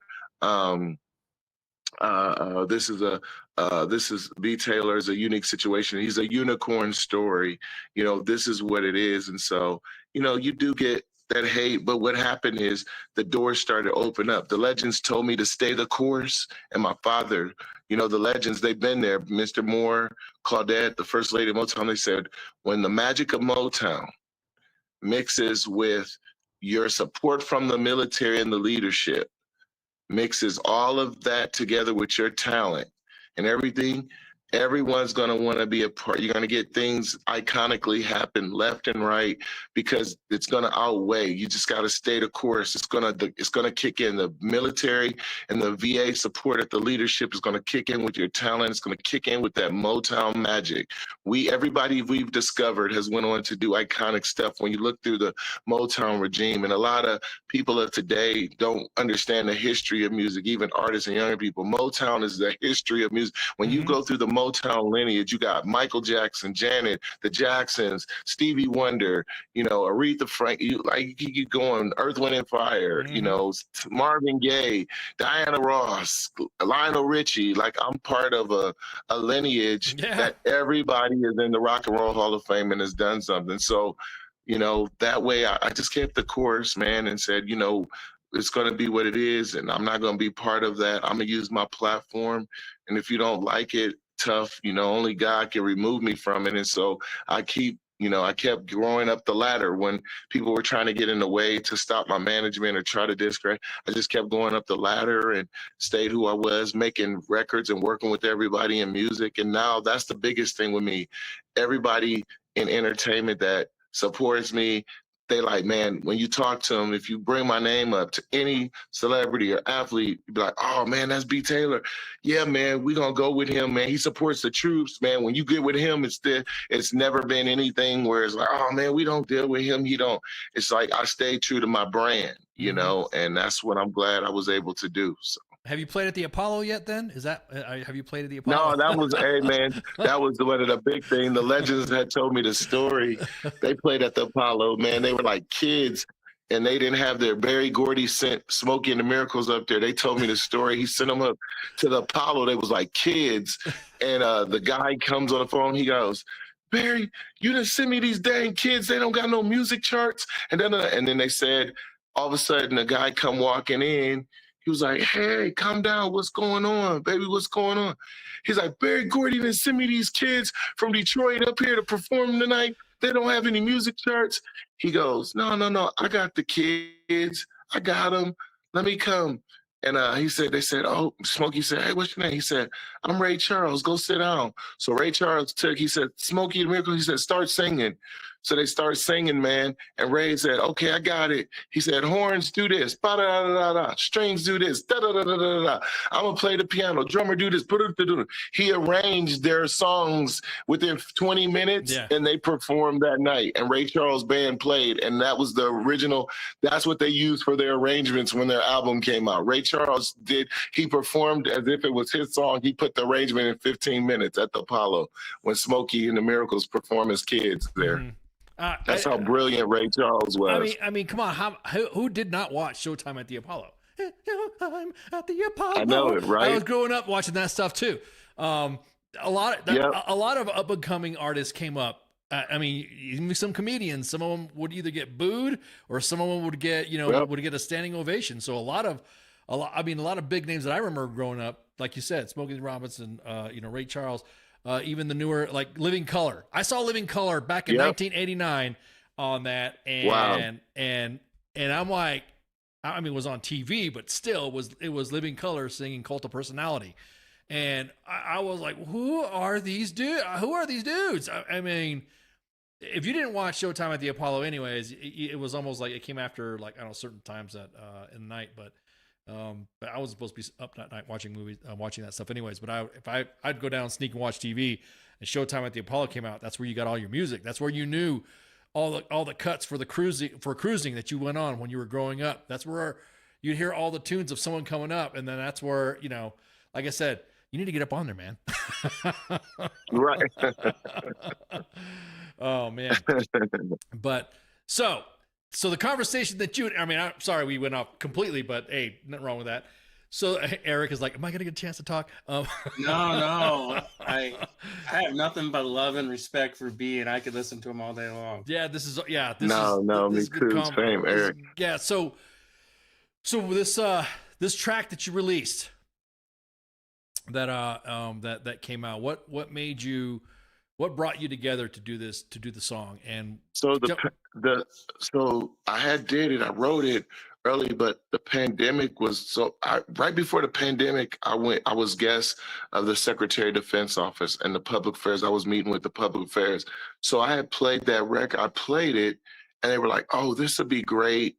And they were doing a campaign at the time called Know Your Mill, #KnowYourMill, which meant know your military, that they were trying to change the myths in the military of that, okay, there's over 800 jobs in the military, you can become this, you don't have to just go to war and war, but that you can get your education, you can play sports, you can be an accountant, you can be a doctor, you can do these things in the military. And so they had a part of your mill. So I had to meet with the leadership. And so I played the record, and that was January. So they were like, oh man, this would be great. I'll say, yeah, I'm thinking about releasing it later on this year. We can do something cool with it. And so it was cool. I got a good reception back. So luckily, I didn't know there was going to be a pandemic. This was like, I met, not January, February, the beginning, right after Super Bowl. So then this pandemic started going. And so all of a sudden, my dad, who was a minister out in Vegas of a mega church, my dad, Pastor Taylor, my mom called, he preached on Sunday. Wednesday, they were rushing him to the hospital, and it was all this stuff going on with this pandemic. And so my dad was put on a ventilator. So, he never been sick. So he's on this ventilator. And then all this stuff was going on with George Floyd happened and things. So public affairs got in touch with me and was like, hey man, this would be good for unity. So I went and brought the naval office, chief of naval, the SHINFO, chief of naval operations, got with me, and they started to quarterback, and they linked up all the public affairs.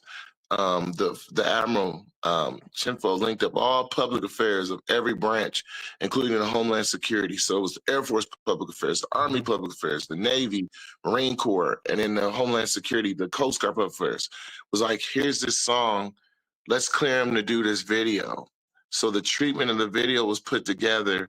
Then then at the same time connected with the VA office, and they allowed, and we're bringing in their first, doctors, and was clearance for us to shoot at the hospitals. And then since Tampa Bay was down there, the Bucks, where MacDill Air Force, which is CENTCOM headquarters and SOCOM, then my manager, Arlisa Jackson, and her group, and people that knew, they have been talking to the Tampa Bay Bucks leadership. So the next thing you know, the COO and CEO of the Bucks and the NFL is involved. Say, hey, you can shoot this at our stadium, shoot a scene, and we would love this in the bubble. So next thing you know, I've got like the first responders association. I got the clearance to the VA. It was just like all these emails coming into my team from public affairs, and they were clearing. We were filling out contracts to clear. So they started shooting it.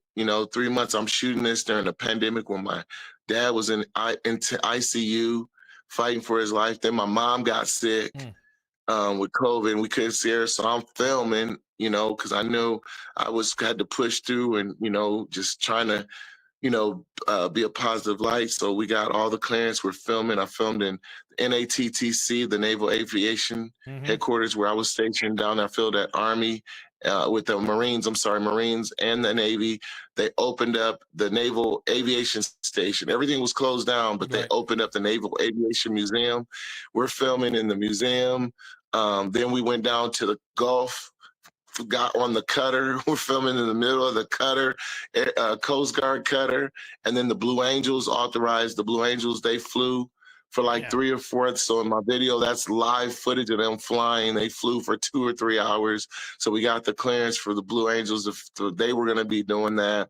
And the videographers were filming that for 2 hours, getting scenes.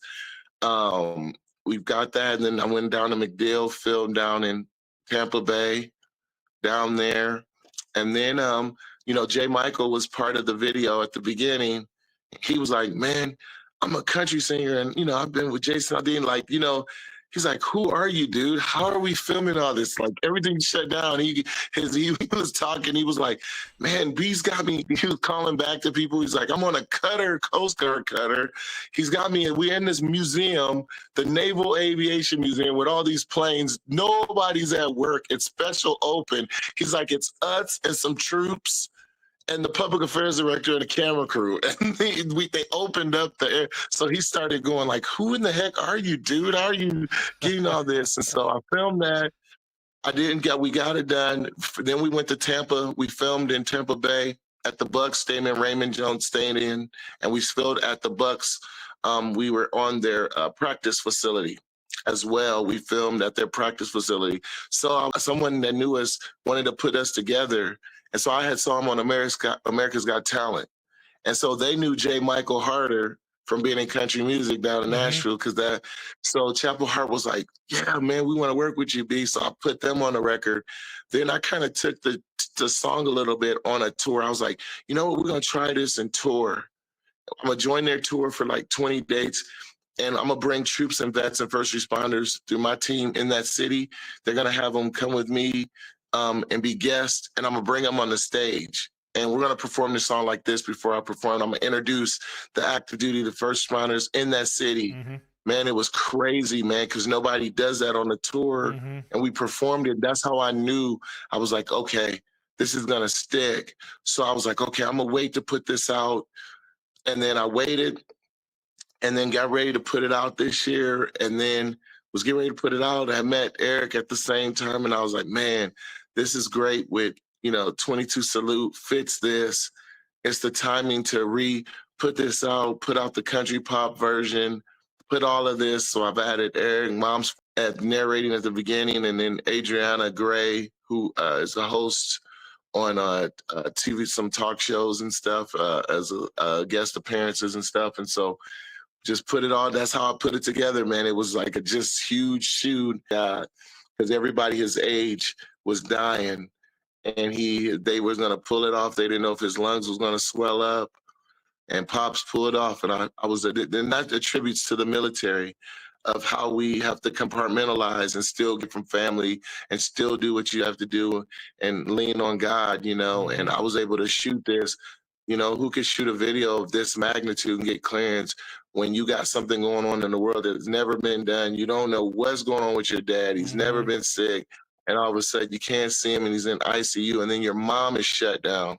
He got both parents shut down, and I'm filming in the middle on a cutter and, you know, filming at these places with all this going on. So I attribute that to faith in God, and I also attribute it of when I tell people what the military brings out the character in you. You learn to continue the mission and get it done, and you build character in the military, and that's what got me through filming all this. So. Not to mention the fact that, I mean, I don't know, it's fate, man, also that comes in that just plays right in that path for you, man. It just, yeah. You know, it, like you were saying, you know, your family going through all this while you were doing the shoots.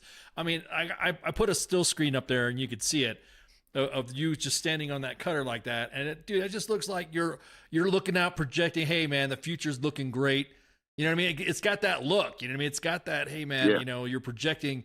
You want to see what's beyond the horizon and stuff like that, man. So it's no, it's inspirational, dude.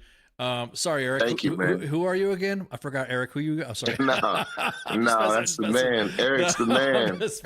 You know what's funny about that? When I first met B, this was during the Super Bowl in Las Vegas. Yeah. So it's actually before Dre's. We met at the Super Bowl in Las Vegas, and this is a story for anyone who's listening, because there's a moral to this story. So when I first met him, he'd be at security with him, and they're like, no man, stay away from B, like leave him alone, like. But I gravitated, like I was gravitating for him, and he appreciated the story I was sharing him. He's like, yeah, I'm not into alcohol, but like I love the things you're doing. But yeah, his security's like, no, we're not having that. And but there's something he said that I want to use as a moral to the story, which was, so we do have a common friend, Eddie, who bounces between LA and Phoenix right now. But my moral story is be authentic and don't ask for something for like go support people just to support people. Like, yeah, if I didn't keep just showing up, I didn't show up and be like, hey, I need this from you every time. Hey, I need this from you. I mean, I did once in a while put a bug in his ear, like, hey, like you should connect me with Dre's about putting my stuff in Dre's. And I did that to Eddie too. It wasn't just him. But my intent to going was not to try to get into Dre's. My intent was to support people. And I loved that B, every time he stood up, like at the comedy show, like he began every comedy show with, let's support our troops. You know, it was all about the troops at the beginning.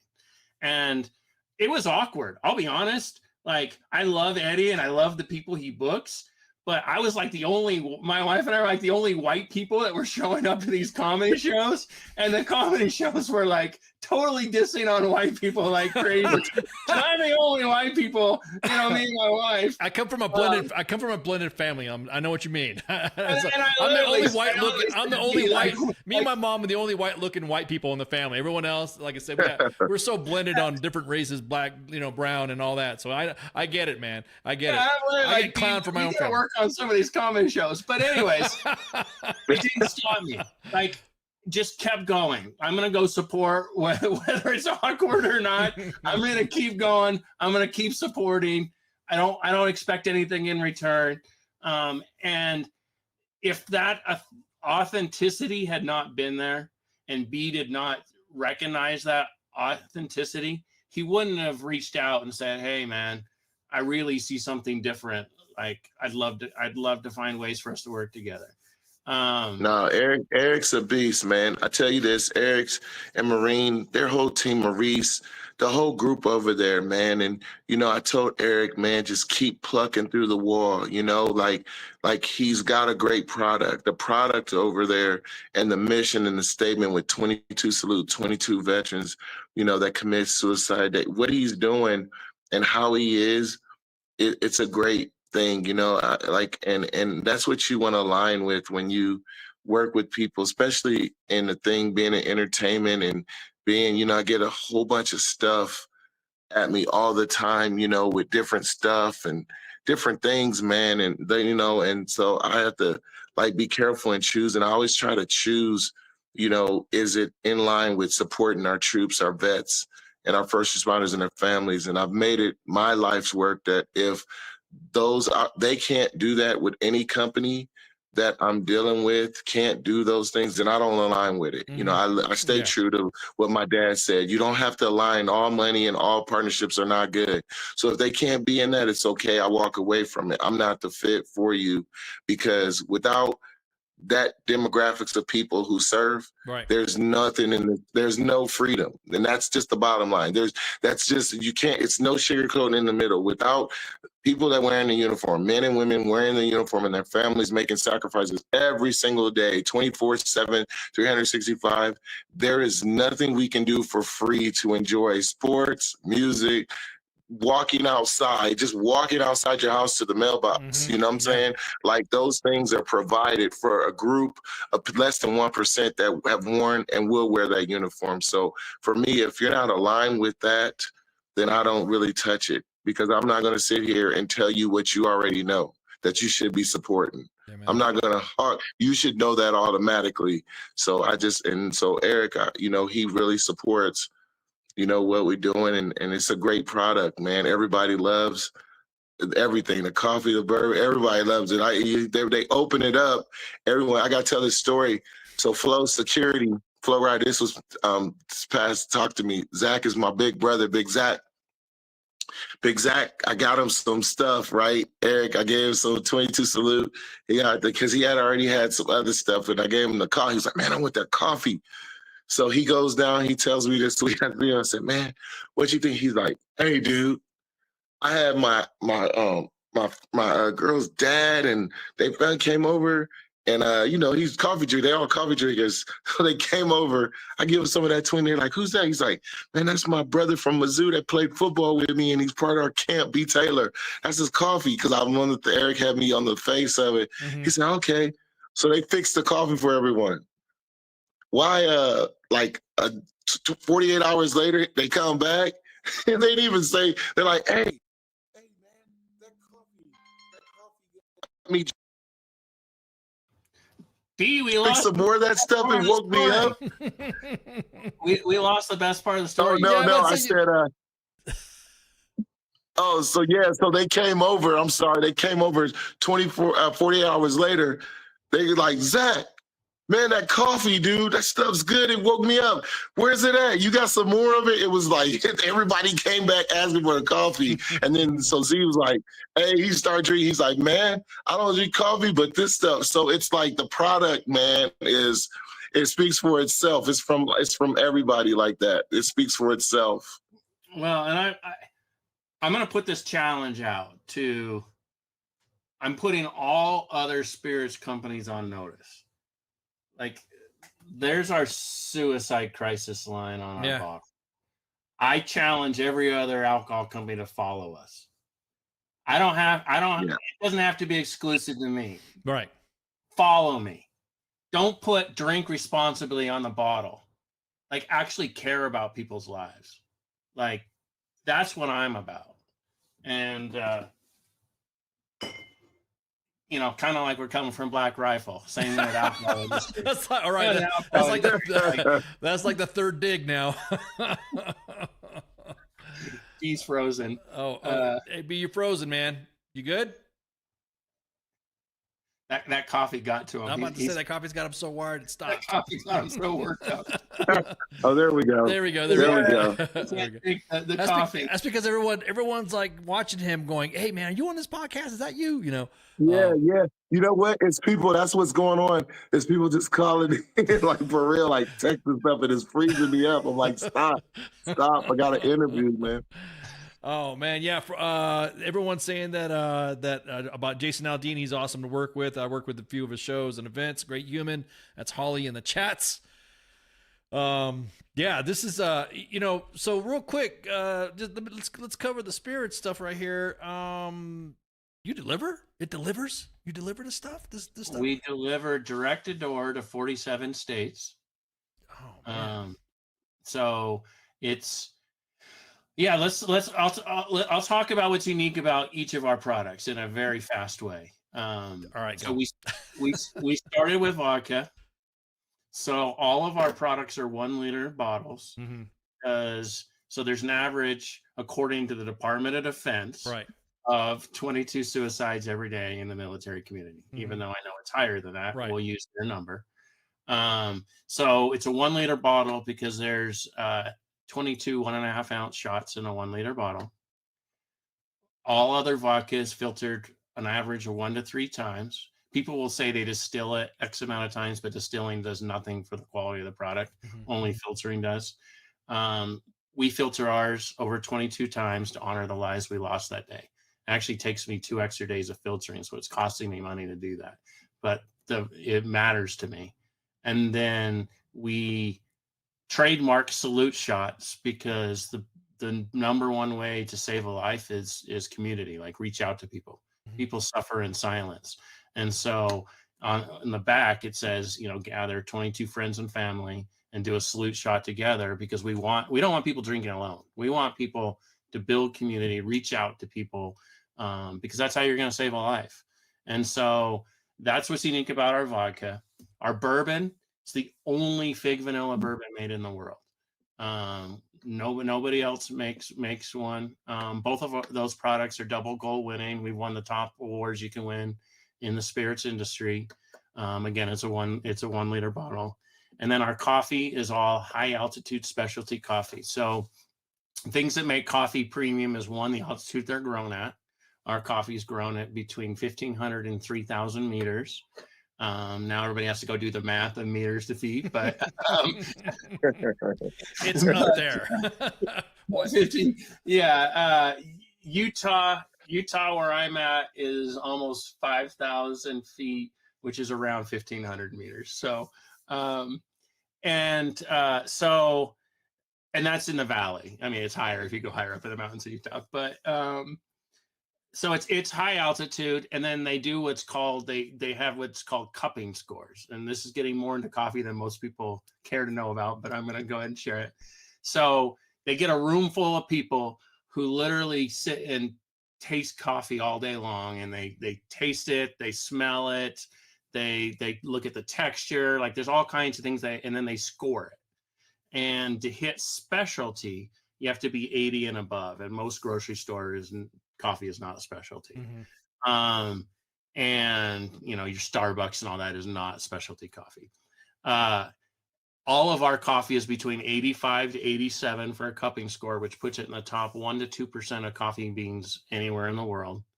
And we do have coffee from all regions across the world. So somebody said in the chat, as long as I'm not drinking monkey shit. Yeah, it's definitely not monkey shit. It's that I guess there's a coffee bean that comes out of a monkey. There is. Yeah. There is. And it's super expensive. Oh, okay. It's super expensive. And I don't know. I've never bought it. I have zero. There you go, Corey. There's her answer. It's not monkey shit. There you go. It's not monkey shit. It's good. It's good though. It's good. I mean, I don't drink coffee, and I'm telling the fans out there, people, it's good coffee. All his products that Eric has, the fig vanilla, bourbon, people love that. People love, like, all his products are great.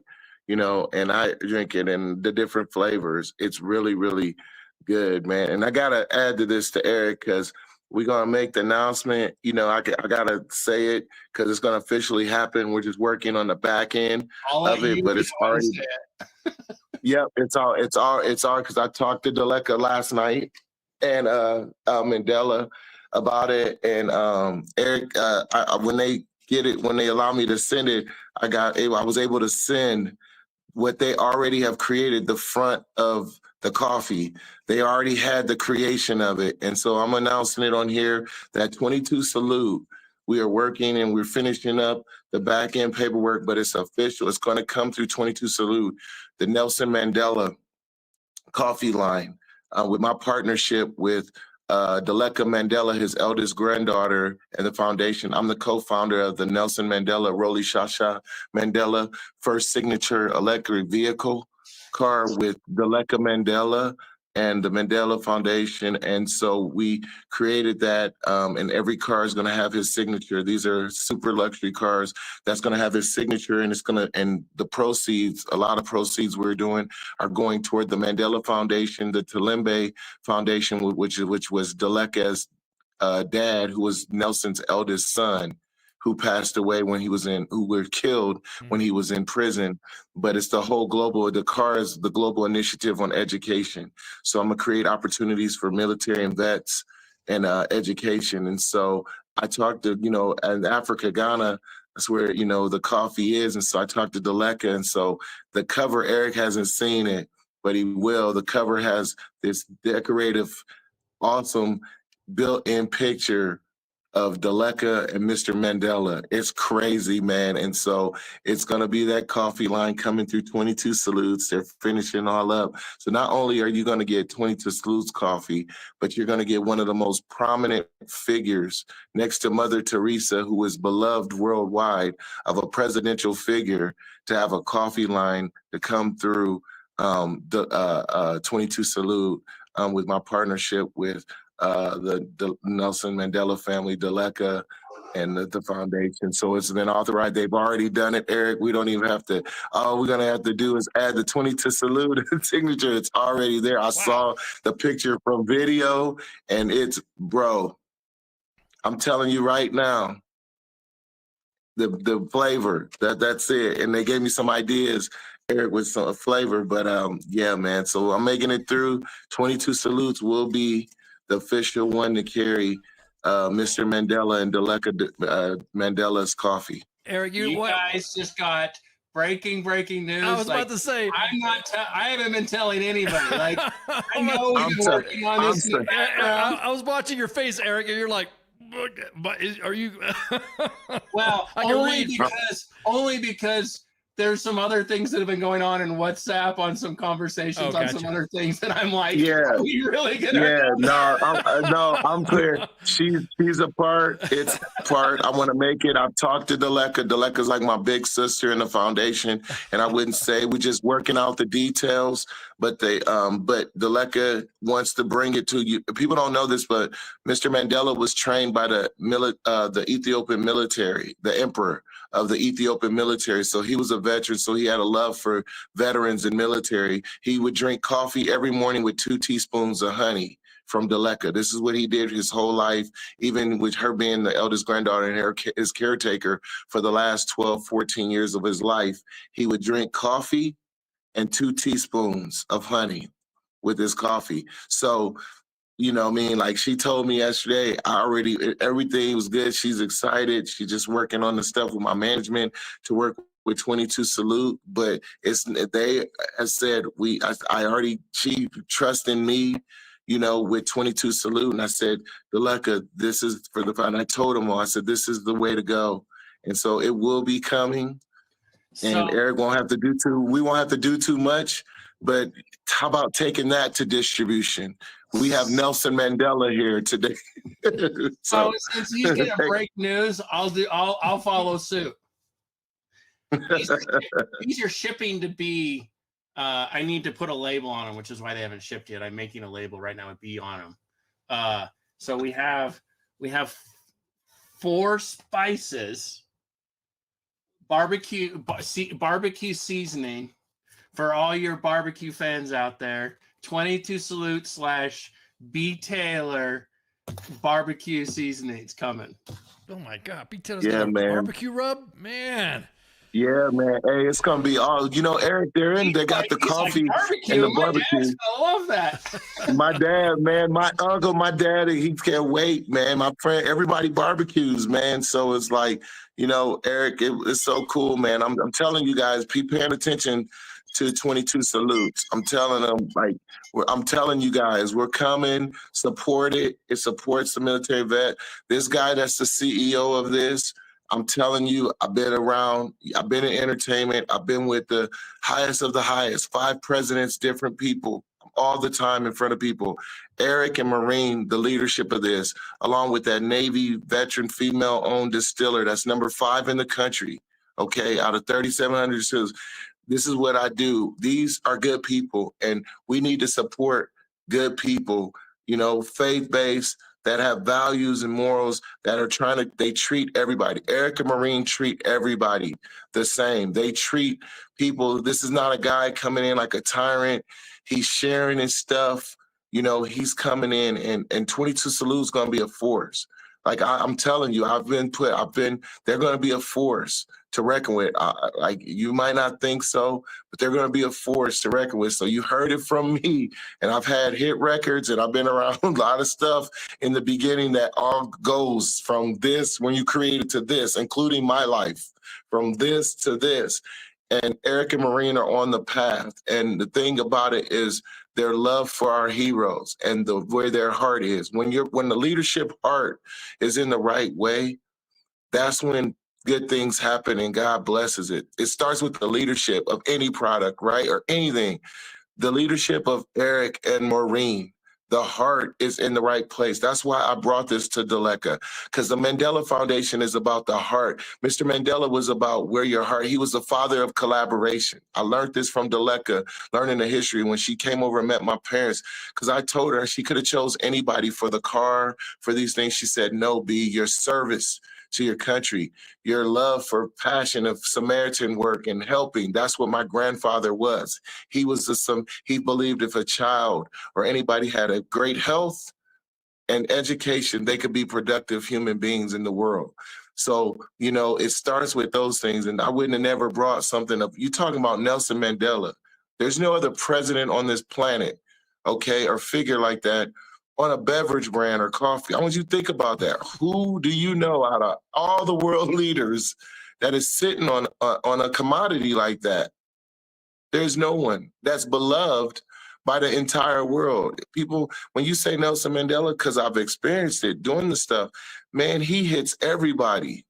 So to be able to give that to Eric, to bring a jewel like this of coffee that's origin is in Africa, to bring, you know, the guy, what they call him, the grandfather of collaboration. He was the grandfather to the world. That's what Daleka said. I had to understand my grandfather was the father of the world, because so many people, everyone came to be with him. They would be scheduled to be with him for a day. They would stay 5 or 6 days. It's Oprah, the Dalai Lama, the Pope, all the US presidents, you know, Bono, Madonna, you know, freaking Denzel, you know, Matt Damon, Ben Affleck. Like, when I seen you see all these things of super duper, and they say the same thing, you know, to have a coffee like this and be with that, and, you know, with me working with that in the car and to bring the coffee this way, you know, that's an honor, and it's a testament to Eric.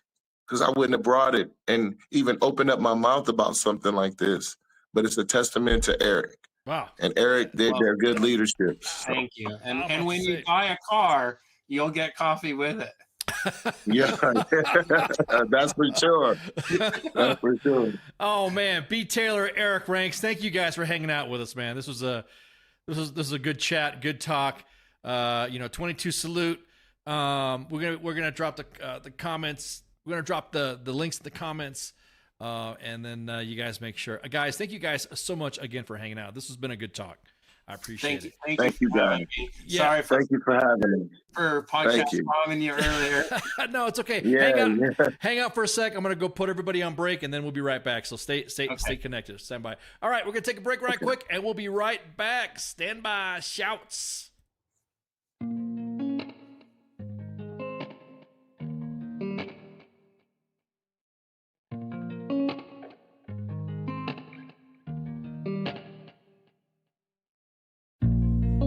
is a candle, not a big fireplace. It's a girl with blonde hair and tears down her face. It's a lack of emotion, but the devil's so warm, with a sense of elation and souls being torn. Thought she was the problem, but I came to find that the thorns and the horns had always been mine.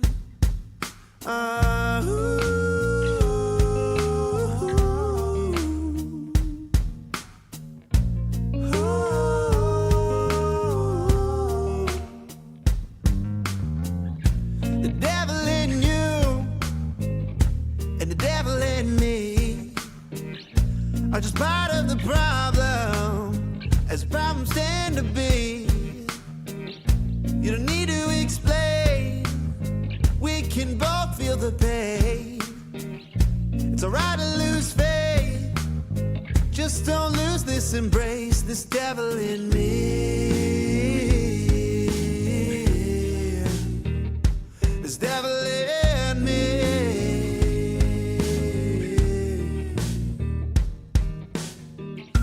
He met with my mother, said he's the son of a guy, and anybody who knows him is destined to rhyme. Plays the blues like he owns it, and breaks hearts like it's fine. But a lock is away when he's found the one, and he's cursed to the psycho, but he won't know he's there, since I won't let him die until his moment of despair.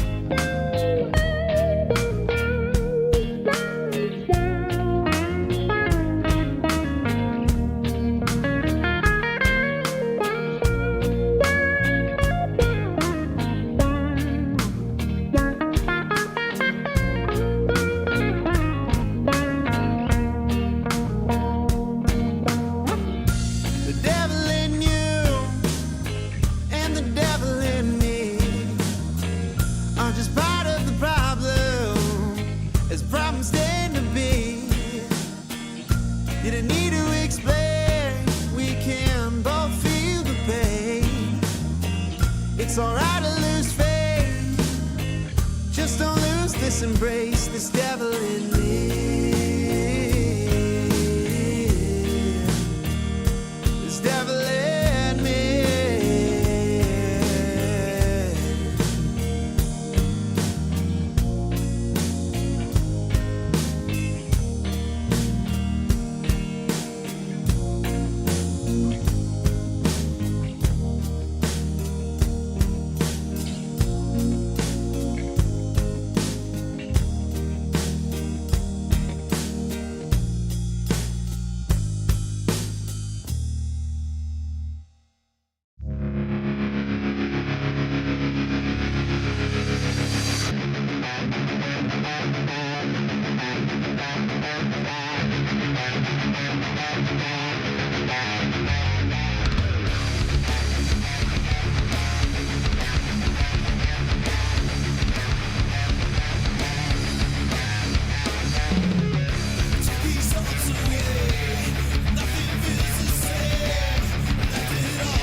soldier's tale of wild misdeeds, from the chow hall to the PT grind. You won't believe the things you'll find. Drill sergeant's rage, a fiery storm. Private tensions far from the norm in the shadows where the secrets lie. Army WTF you can't deny. Army top of the stories unfold. In the heart of the chaos the truth is told. From the field to the base the legends grow. Army double the force, the madness we know. A Humvee stuck in the mud so deep. A midnight rain, no time for sleep. Emerge straight like gold in hand. The strangest sights in this foreign land. Drill sergeant's rage, a fiery storm. Private antics far from the norm in the shadows where the secrets lie. Army WTF you can't deny.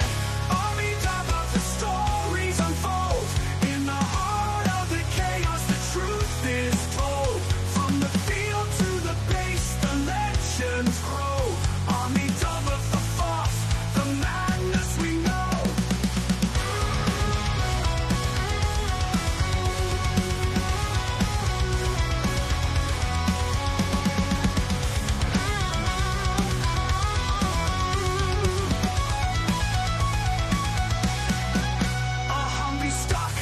The mud so deep, a midnight rain, no time for sleep. Emerge straight like gold in hand. The strangest sights in this foreign land. Drill sergeant's rage, a fiery storm. Private antics far from the norm in the shadows where the secrets lie. Army WTF you can't deny. Army top of the stories unfold. In the heart of the chaos the truth is told. From the field to the base the legends grow. Army double the force, the madness we know. In the ranks where the wildlings roam, every soldier's got a tale of their own. From the absurd to the downright strange. Army double the force, it never will change. So raise a glass to the tales untold. In the Army's world where the brave and bold live the moments that make us say Army double the force every single day.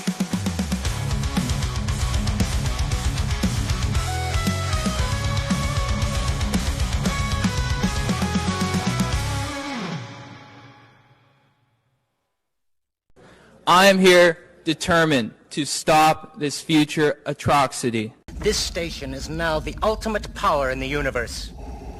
I suggest we use it. The voice of U.S. Army, WTF Moments. This is WTF Nation Radio. I find your lack of faith disturbing.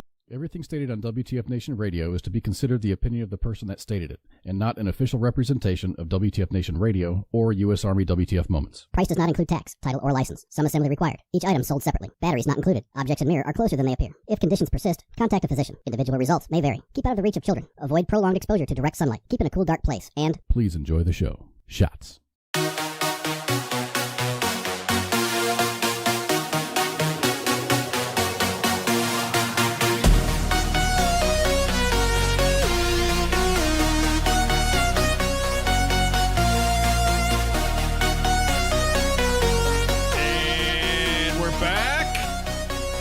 Time to wrap it up.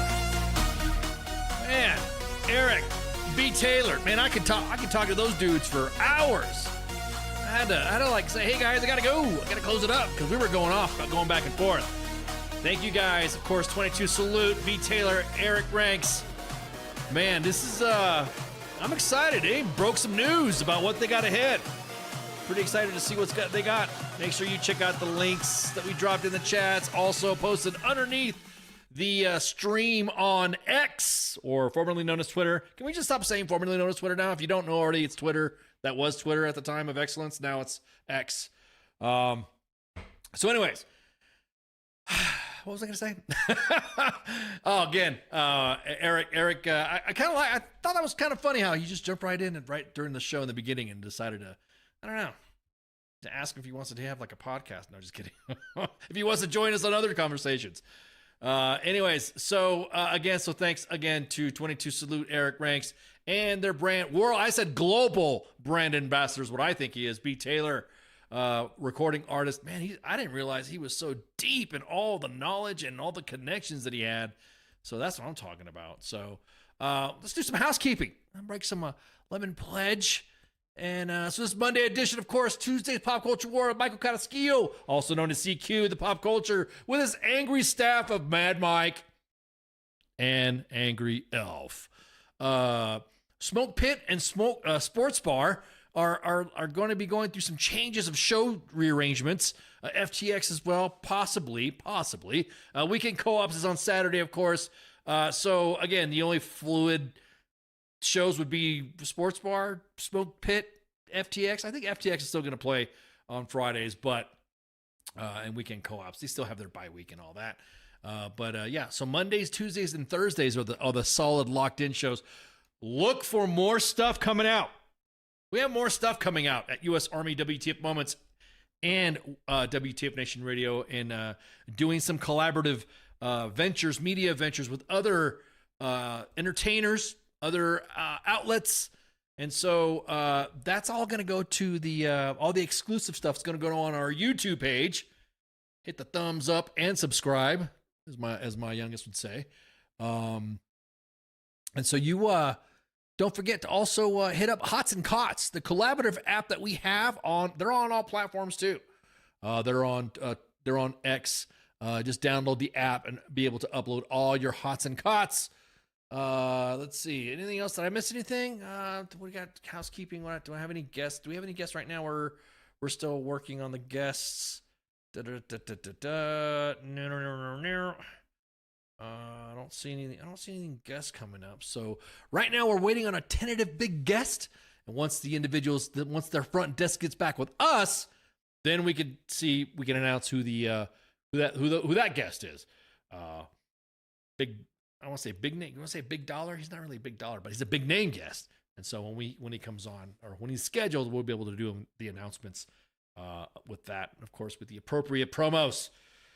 We're broadcasting live on 5 different platforms, 2 YouTube pages at U.S. Army WTF Moments and WTF Nation Radio when it's not getting blocked. WTF Nation Radio and U.S. Army WTF Moments on Facebook, and of course on X, streaming live. Jump in the chats. You can always talk out. Again, the algorithms on our pages are going wild.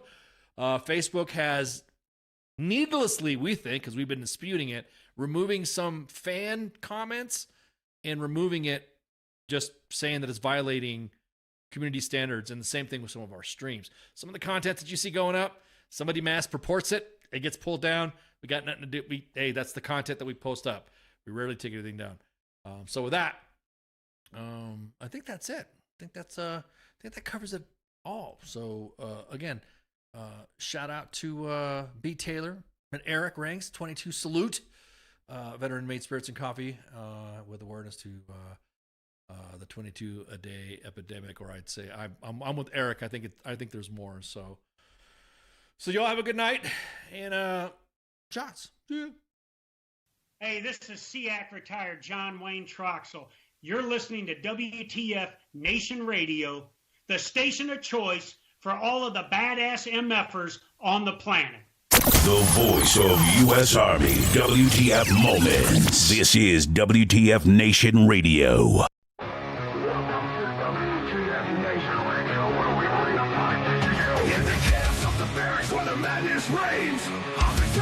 Driving us insane. ATF 0-30, no time to complain.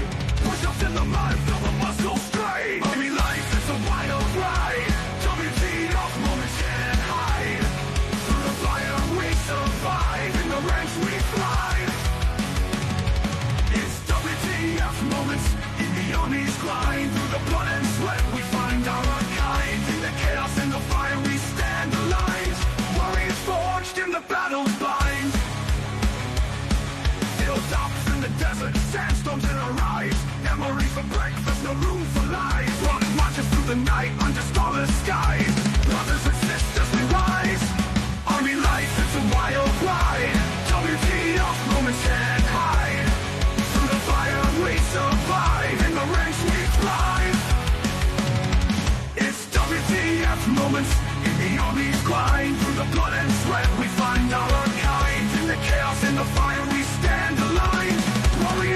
forged in the battle's bind.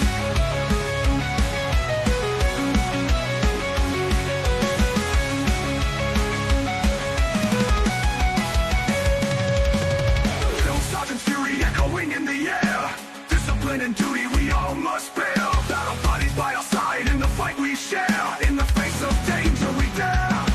Army life, it's a wild ride. WTF moments can't hide. Through the fire we survive. In the ranks we thrive. It's WTF moments in the Army's grind. Through the blood and sweat we find our kind. In the chaos and the fire we stand alive. Warriors forged in the battle's bind. Souls and firefights, adrenaline's rush. Silent nights, broken by the enemy's hush. Medics on the move in the heat of the crush. In the heart of battle we trust. It's WTF moments in the Army's grind. Through the blood and sweat we find out our kind. In the chaos and the fire we stand alive. Warriors forged in the battle line. It's a wild ride. WTF moments can't hide. Through the fire we survive. In the ranks we thrive.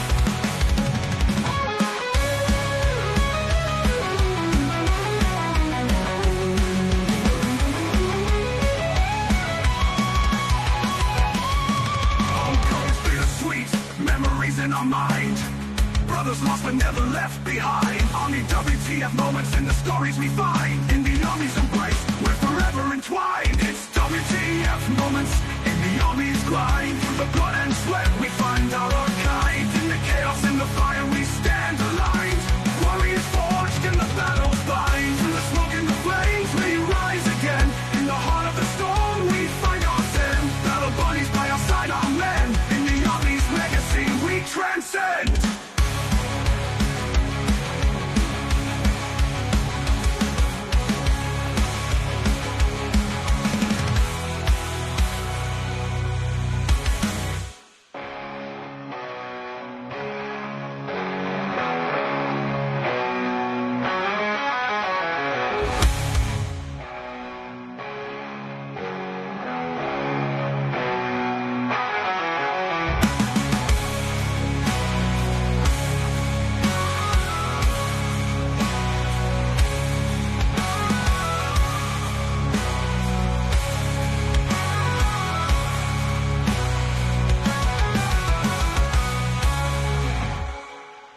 Everything stated on WTF Nation Radio is to be considered the opinion of the person that stated it, and not an official representation of WTF Nation Radio or U.S. Army WTF Moments. Price does not include tax, title, or license. Some assembly required. Each item sold separately. Batteries not included. Objects in mirror are closer than they appear. If conditions persist, contact a physician. Individual results may vary. Keep out of the reach of children. Avoid prolonged exposure to direct sunlight. Keep in a cool, dark place. And please enjoy the show. Shots. If you haven't got problems.